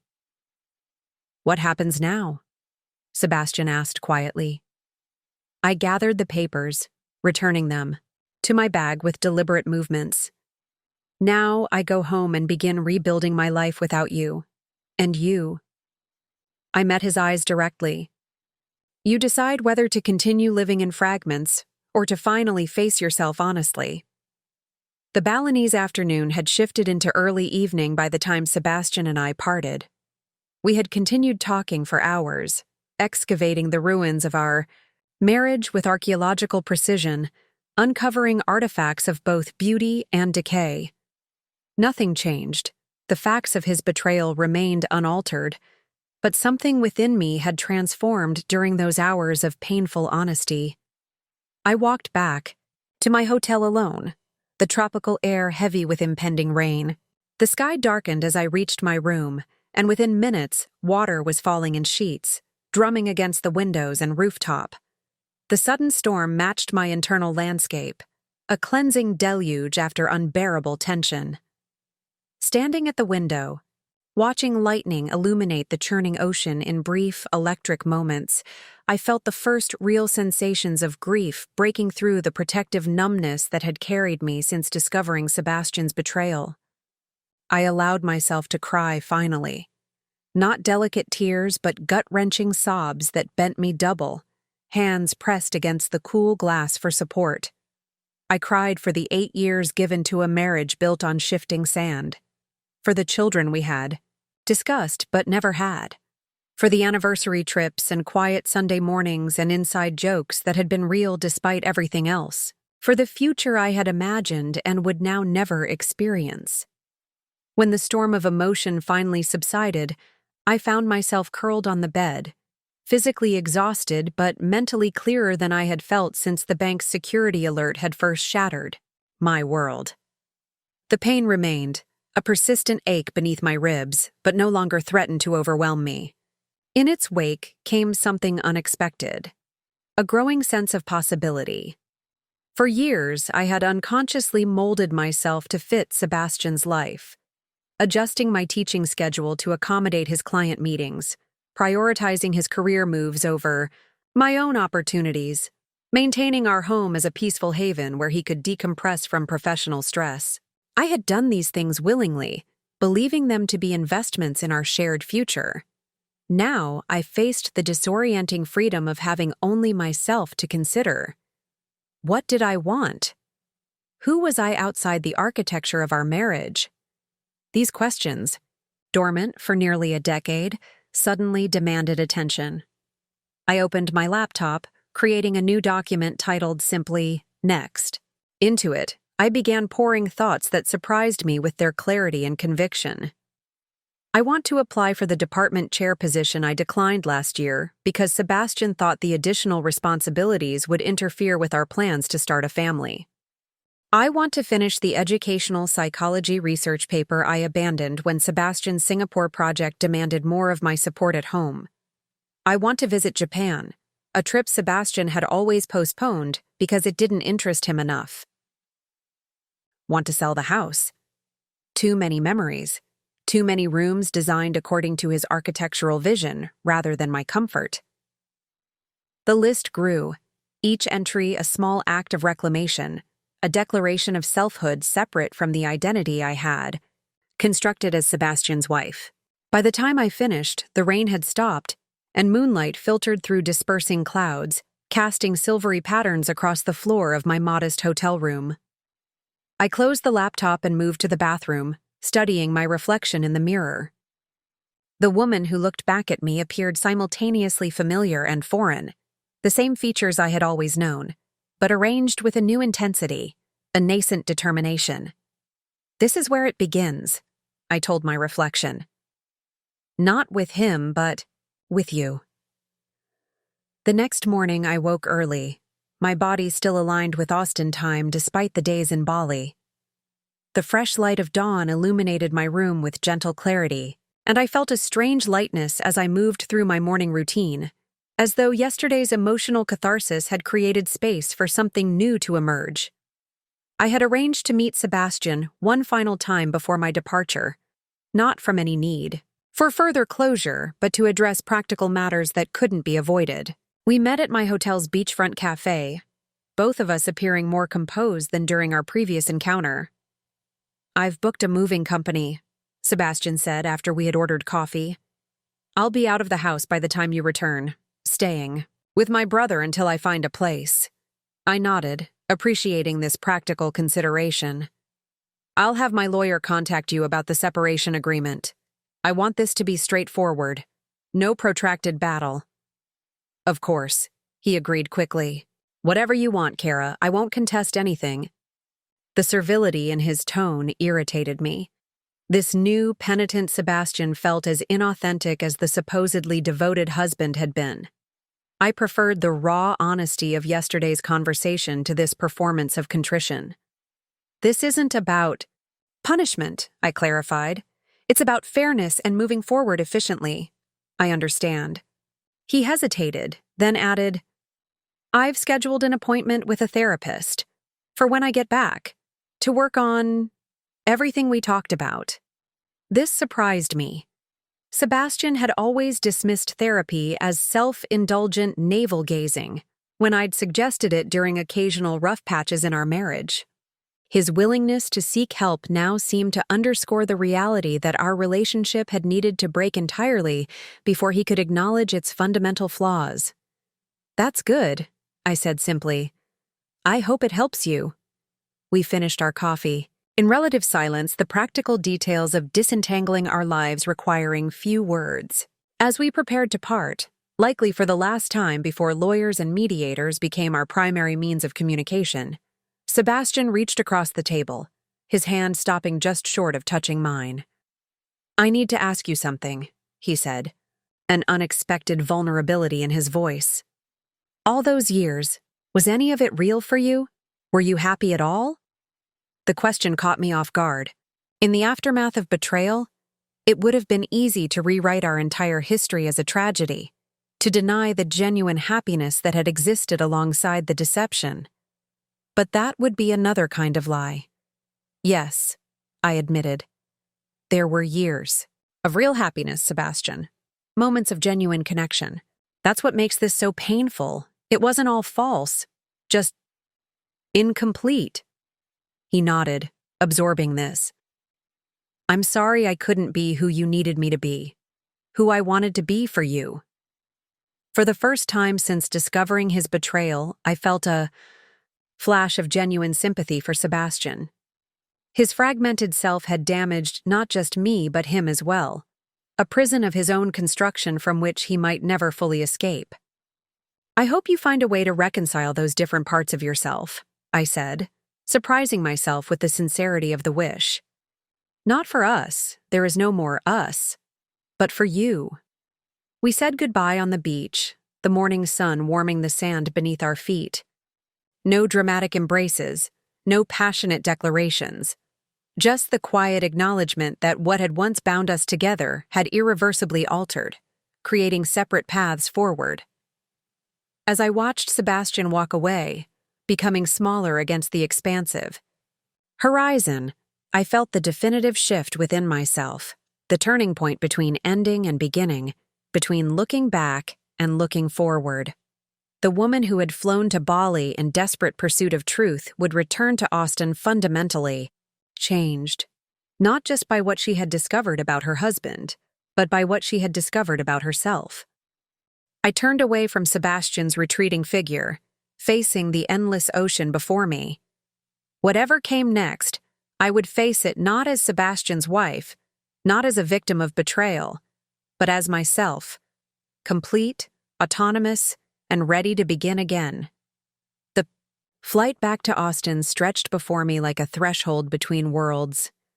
20 hours of suspended animation during which I was neither the woman who had left, nor quite the one who would arrive. I used this liminal space to plan methodically, transforming emotional clarity into practical strategy. In the airport lounge, I made a series of decisive phone calls. First to my friend Rosie, a real estate agent whose business card had sat unused in my wallet for years. "I need to sell the house," I told her, bypassing preliminary small talk. "As quickly and cleanly as possible." "Kara?" Her voice registered, surprise at both my request and direct tone. "Are you okay? Is Sebastian okay?" "Sebastian and I are separating," I said, the words still strange but no longer devastating to speak aloud. "I'll explain everything when I'm back, but for now, I need to start the process. Can you help me?" Her professional instincts engaged immediately. "Of course. I'll prepare a market analysis before you return. Do you have a timeline in mind?" "I want it listed within 2 weeks," I replied, the decisiveness in my voice surprising, even me. "Sebastian will be moved out by the time I'm back." My next call was to an attorney, not the family lawyer who had handled our wills and house closing, but Marina Vargas, a divorce attorney recommended by a colleague who had navigated her own marital dissolution the previous year. Her secretary initially offered an appointment 3 weeks out, but something in my tone must have communicated urgency as Marina herself came on the line moments later. "I understand you're currently out of the country but need to discuss a separation immediately," she said, her voice crisp and professional. "Yes, I'll be back in Austin tomorrow evening. I'd like to meet as soon as possible to discuss options for an uncontested divorce." We arranged an appointment for the day after my return. Marina advised me to gather financial documents, account information, and a preliminary list of assets to be divided. "The more organized you are from the beginning, the smoother this will be," she explained, "especially if both parties are cooperative." My final call was to the school principal, requesting a meeting to discuss the department chair position. "I know I declined last year," I said, "but circumstances have changed. If the opportunity is still available, I'd like to be considered." Between calls, I created detailed lists and action plans in my notebook, addressing every aspect of the life transition ahead: financial adjustments, legal considerations, living arrangements, personal goals. The academic in me approached this deconstruction of my marriage with the same methodical thoroughness I applied to research projects, categorizing, prioritizing, establishing timelines. By the time I boarded the flight home, I had transformed nebulous emotional resolve into concrete steps forward. The grief remained, surfacing in unexpected waves during quiet moments: a remembered anniversary celebration, a shared joke referenced in a book I was reading to pass time. But these memories no longer paralyzed me. They simply existed alongside my determination to reconstruct my life. Midway through the flight, somewhere over the Pacific Ocean, I opened my laptop and began drafting an email to close friends and family, people who would need to know about the separation before gossip inevitably spread. The message was direct but not detailed, offering no salacious explanations or accusations. After careful consideration, Sebastian and I have decided to end our marriage, I wrote. I'm returning to Austin tomorrow and would appreciate your support during this transition, though I may need some time before being ready for visitors or questions. The simple act of writing these words made our separation more real than signing legal documents would. This was the narrative I was choosing to present to those who had witnessed our marriage, the beginning of the story I would tell about its end. As the plane began its descent into American airspace, I found myself breathing more easily than I had in months, perhaps years. The uncertainty ahead no longer felt threatening but liberating. I was returning not to the remnants of a broken marriage, but to the foundation of a new beginning. The house stood exactly as I had left it, an architectural showpiece nestled among heritage oaks, the clean lines and expansive windows that had once represented our shared future, now feeling like a museum of past mistakes. I paused in the driveway, key in hand, steeling myself for the emotional impact of entering this space that was simultaneously familiar and forever altered. Sebastian had kept his word. The house showed signs of his hasty departure.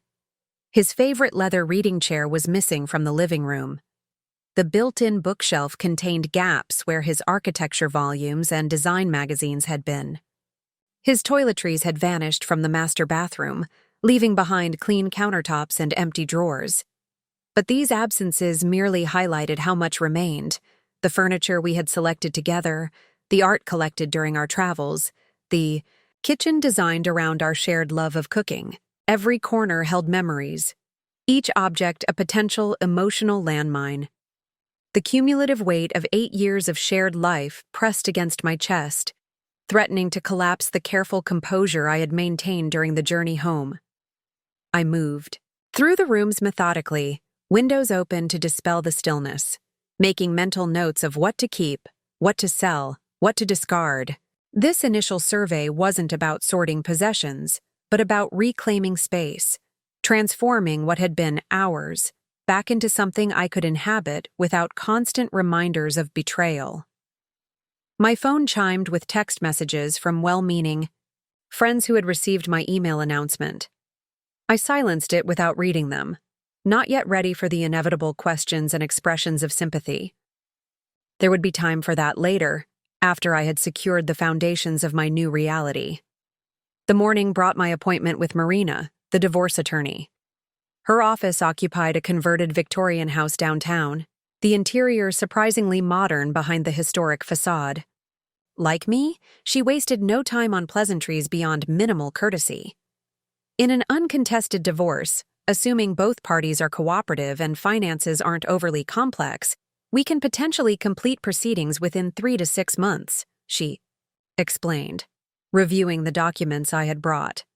Texas is a community property state, which simplifies division of assets acquired during marriage. I nodded, having researched this thoroughly during my flight home. Sebastian has agreed not to contest anything. I believe he'll sign whatever is reasonable. Marina's expression remained neutral, but her eyes sharpened. In my experience, guilt makes people agreeable initially, but that can change as proceedings advance. Let's prepare as though this will remain amicable while protecting your interests, if it doesn't.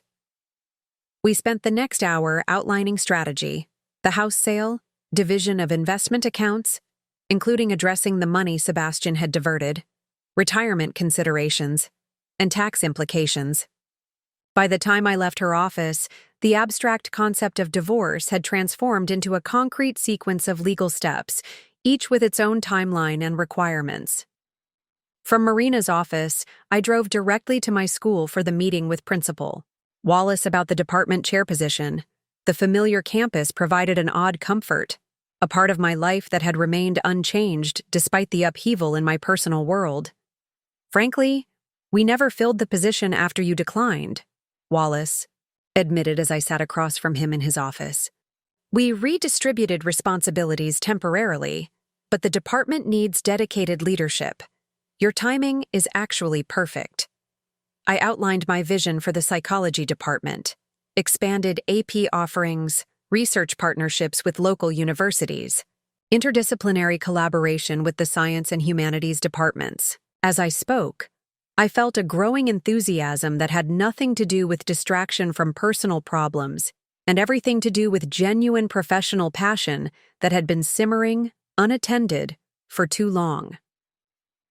The position would start officially next term, but we'd like you to begin transitional planning immediately, Wallace said as our meeting concluded. Would that timeline work for you? It's ideal, I replied, realizing the synchronicity of this professional opportunity aligning precisely with my personal recalibration. I have a lot of changes happening right now, focusing on building something. Positive feels exactly right. Driving home, I was struck by how differently I navigated the familiar streets of Austin, not as Sebastian's wife returning to our shared home, but as Kara the educator, the soon-to-be department chair, the woman, reclaiming her independence. The subtle shift in identity felt fundamental, as though I were not just changing circumstances but evolving into someone new, yet authentically me. That evening, as twilight transformed the house with gentle shadows, I sat on the back deck with a glass of wine, looking out over the garden we had planned together. Tomorrow would bring more meetings, more decisions, more steps toward disentanglement. But tonight, in this moment of transition between ending and beginning, I allowed myself to acknowledge both the loss of what had been and the promise of what might yet be. The journey from devastation to determination wasn't complete. Grief still waited in quiet moments. Questions still surfaced in the night. But I was moving forward with purpose now, each step taking me further from betrayal and closer to a life redesigned according to my own blueprint. 2 weeks after my return from Bali, the practical mechanisms of dismantling a marriage were well underway. The house had been listed with Rosie and had already attracted several interested buyers. Marina had drafted separation agreements that now awaited Sebastian's signature. My new role as department chair had been officially announced to the faculty, generating congratulatory emails and invitations to celebratory dinners I wasn't yet ready to accept. On the surface, I was functioning with remarkable efficiency, meeting deadlines, making decisions, responding appropriately to the concerned, inquiries of friends, but beneath this productive exterior, emotional resolution remained elusive. Despite understanding the factual reality of Sebastian's betrayal, some part of me still struggled to fully grasp the scope of his deception. The man who had shared my bed, my home, my future plans, had he ever truly existed? Or had he always been a carefully constructed fiction? I needed to see him one more time, not to attempt reconciliation or even to seek additional explanations, but to observe him with my newly calibrated perception, to confirm for myself that the man I had married and the man who had betrayed me were indeed the same person.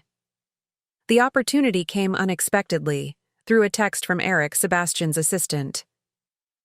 Thought you should know, Sebastian's presenting. The Singapore project at the Central Library tonight. Public lecture. Starts at 7. The message carried no judgment or suggestion, just information offered as a courtesy. I sat with it for several hours, initially dismissing the idea of attending, then gradually recognizing it as the opportunity I hadn't realized I was waiting for.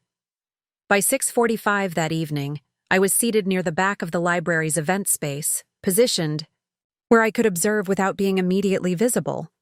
I had dressed with deliberate neutrality, neither the polished professional look Sebastian was accustomed to seeing me in at his firm events, nor the casual comfort of our home life. Just another anonymous attendee among the scattered audience of architecture students, industry professionals, and civic-minded citizens. At precisely 7, Sebastian walked onto the small stage. He looked thinner than when I'd last seen him in Bali, the cut of his suit slightly looser across the shoulders. His presentation material was impeccably prepared.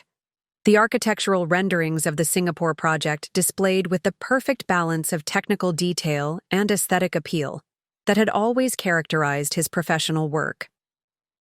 As he began speaking, I studied him with the detached interest of an anthropologist observing a subject from another culture. His mannerisms were exactly as I remembered. The slight gesture with his right hand when emphasizing key points, the measured pace of his explanations, the self-deprecating humor inserted strategically to engage the audience. This was the Sebastian I had known, the skilled professional whose passion for his work had been one of the qualities that attracted me to him initially.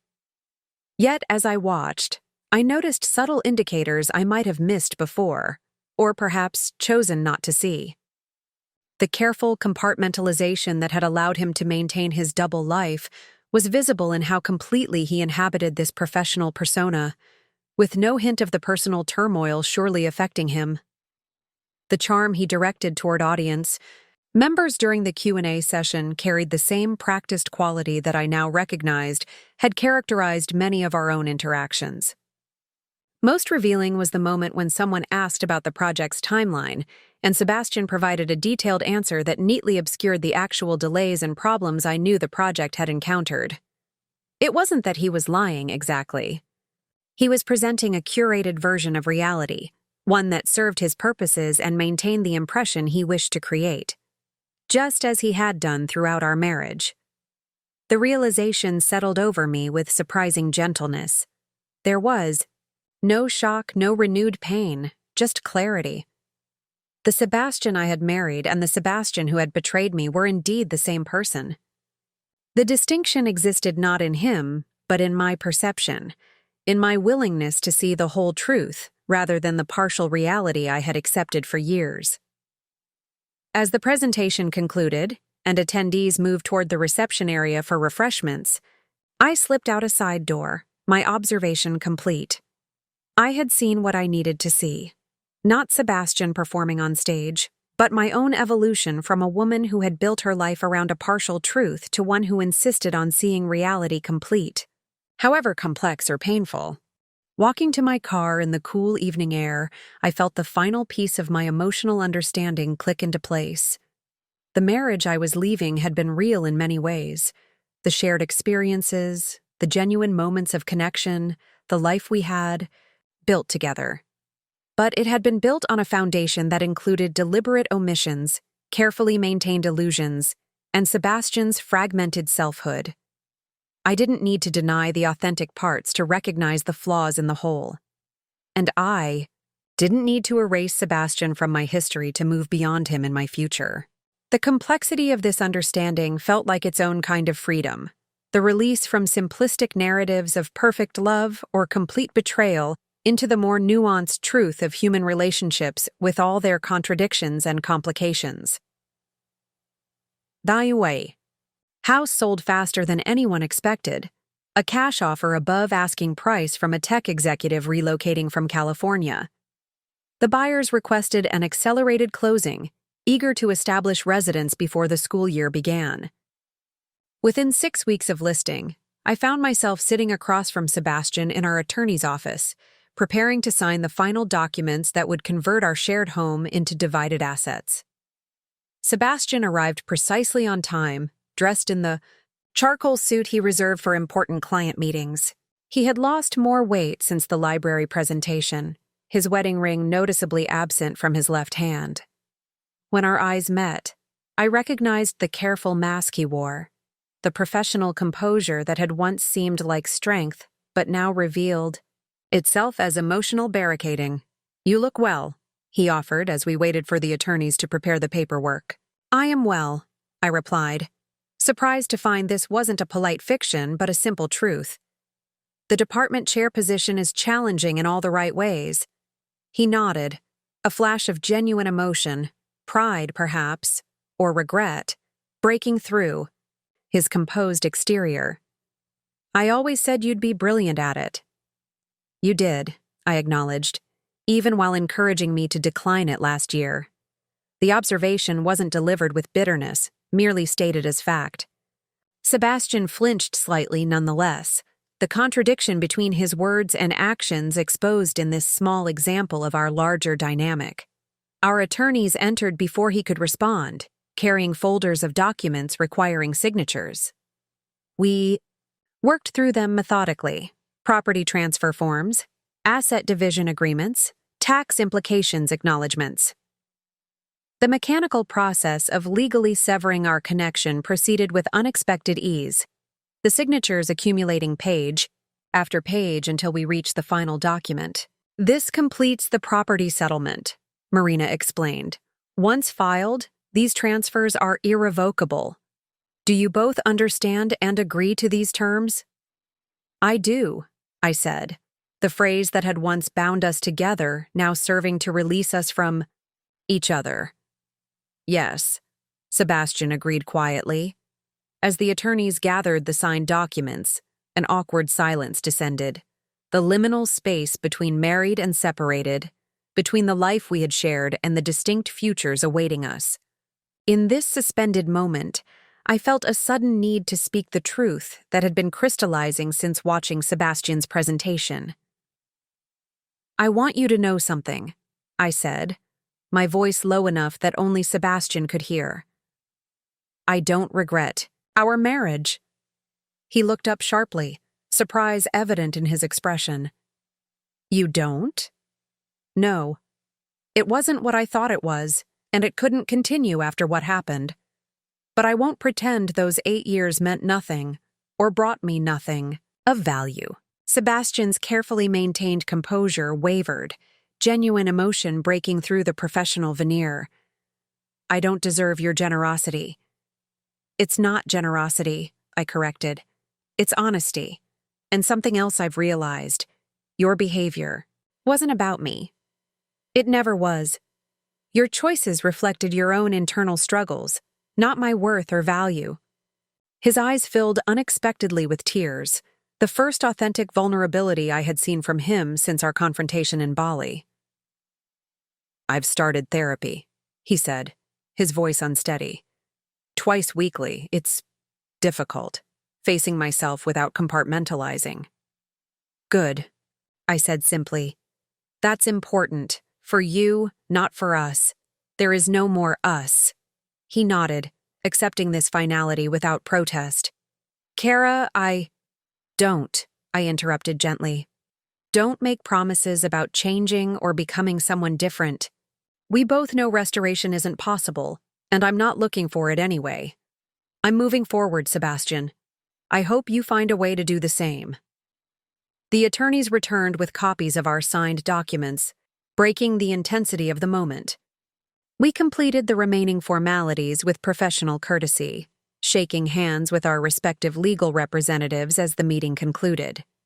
Outside the building, standing on the sun-baked sidewalk of downtown Austin, Sebastian and I faced each other one final time, not as husband and wife, not as betrayer and betrayed, but simply as two people whose lives had been profoundly entwined and were now deliberately separated.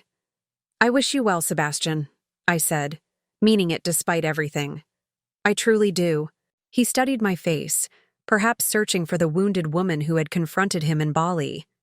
Instead, he found someone transformed, not healed completely, not untouched by pain, but fundamentally reconfigured by the journey through betrayal to self-reclamation. You're going to thrive, he said finally, a statement rather than a wish. You already are. Without embracing, without further declarations, we parted. Sebastian toward the parking garage to the north, me toward my recently purchased condominium several blocks south. The physical distance between us expanded with each step, mirroring the emotional separation that had begun months earlier in a luxury resort halfway around the world. Walking away, I realized that this, not the dramatic confrontation in Bali, not the revelations that followed, was the true resolution of our marriage. Not forgiveness exactly, but something equally powerful.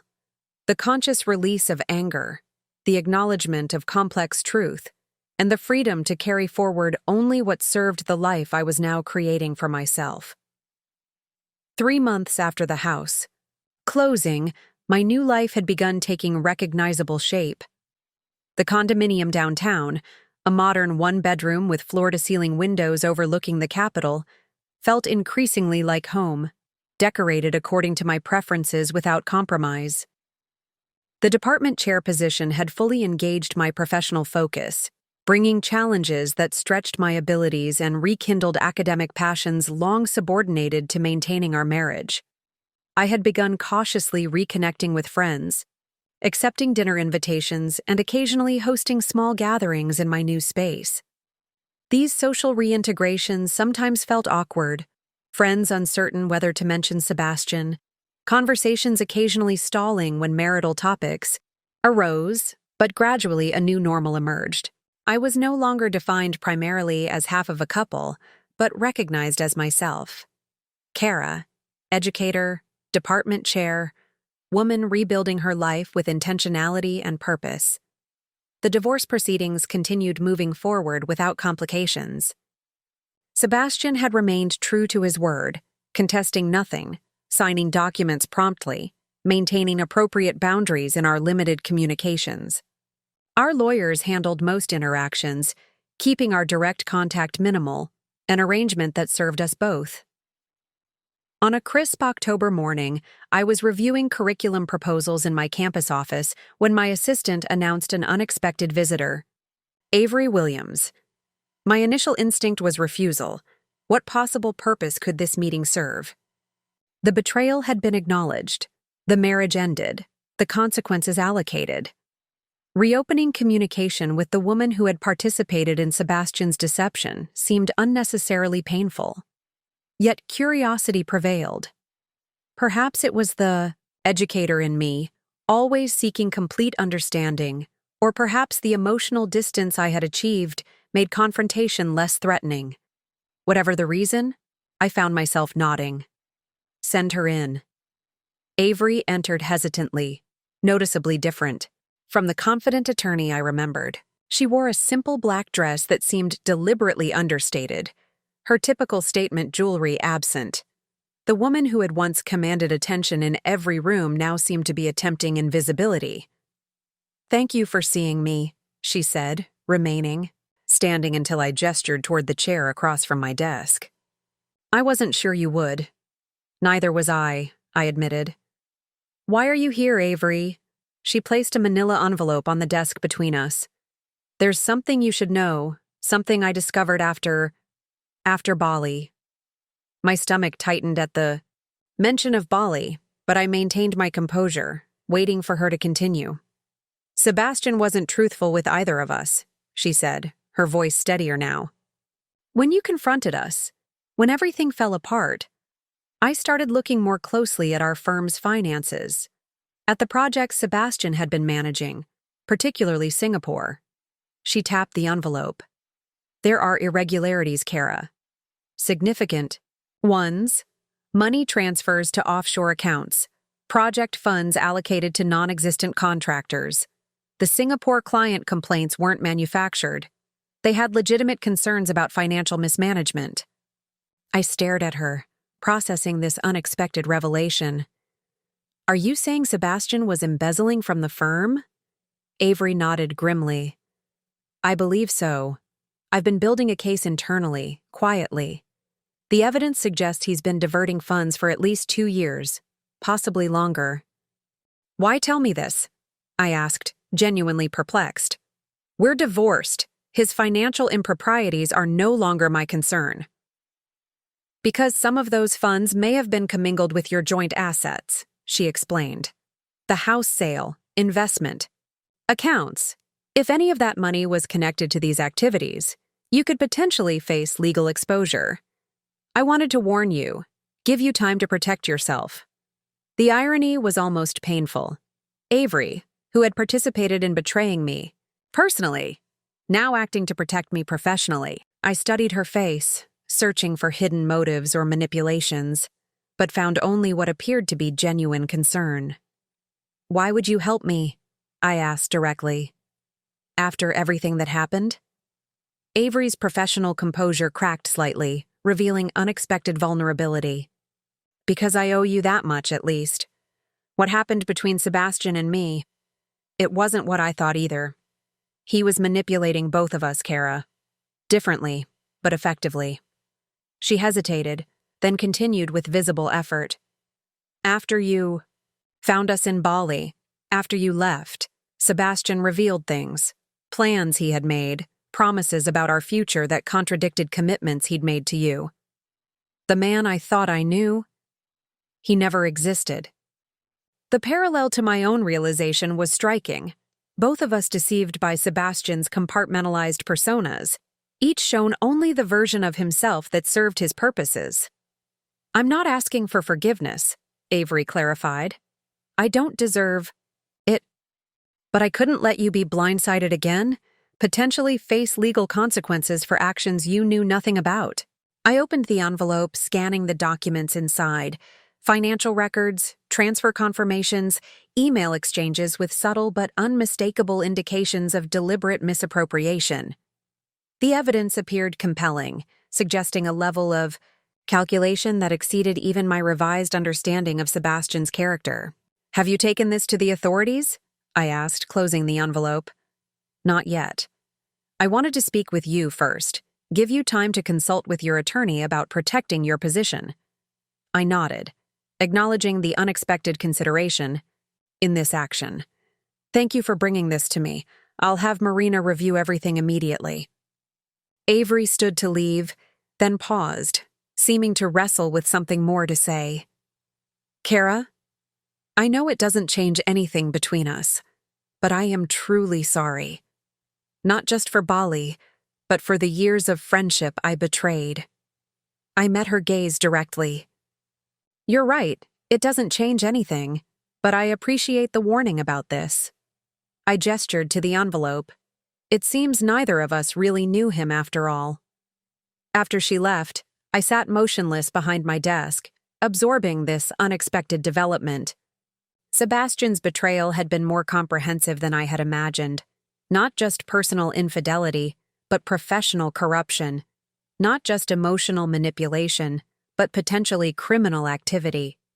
I reached for my phone to call Marina, recognizing that the final chapter of my entanglement with Sebastian might not be the emotional resolution I had achieved, but rather legal proceedings that would further expose the elaborate deceptions upon which our shared life had been partially built. The investigation into Sebastian's financial improprieties unfolded over the following months, with the methodical precision of a well-conducted academic study. Marina connected me with a forensic accountant who painstakingly traced and isolated any potentially tainted assets, ensuring my financial independence from whatever consequences Sebastian might face. True to her word, Avery had provided the documentation to the firm's board and appropriate authorities shortly after our meeting. Sebastian was placed on administrative leave pending investigation, a development I learned about not through personal channels, but through an industry newsletter that arrived in my email, a small but significant indicator of how completely our lives had diverged. By early spring, the legal situation had clarified. I had no exposure to Sebastian's misdeeds, having been demonstrably unaware of the source of certain funds and having already divested from any commingled assets through our divorce settlement. Sebastian, however, faced serious professional sanctions and potential criminal charges. I felt strangely detached from these developments, interested as one might be in the conclusion of a complex case study rather than emotionally invested in the outcome.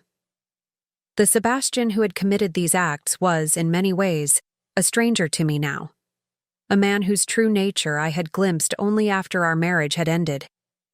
On a warm April evening, as the Texas wildflowers reached their peak bloom, I hosted a small dinner party in my condominium. The guests included colleagues from the psychology department, 2 neighbors from my building, and Rosie, whose professional relationship had evolved into genuine friendship during the house sale process. As we gathered around my dining table, a mid-century piece I had selected specifically for this new space, unburdened by marital associations. The conversation flowed, easily from academic topics to local politics to upcoming summer plans.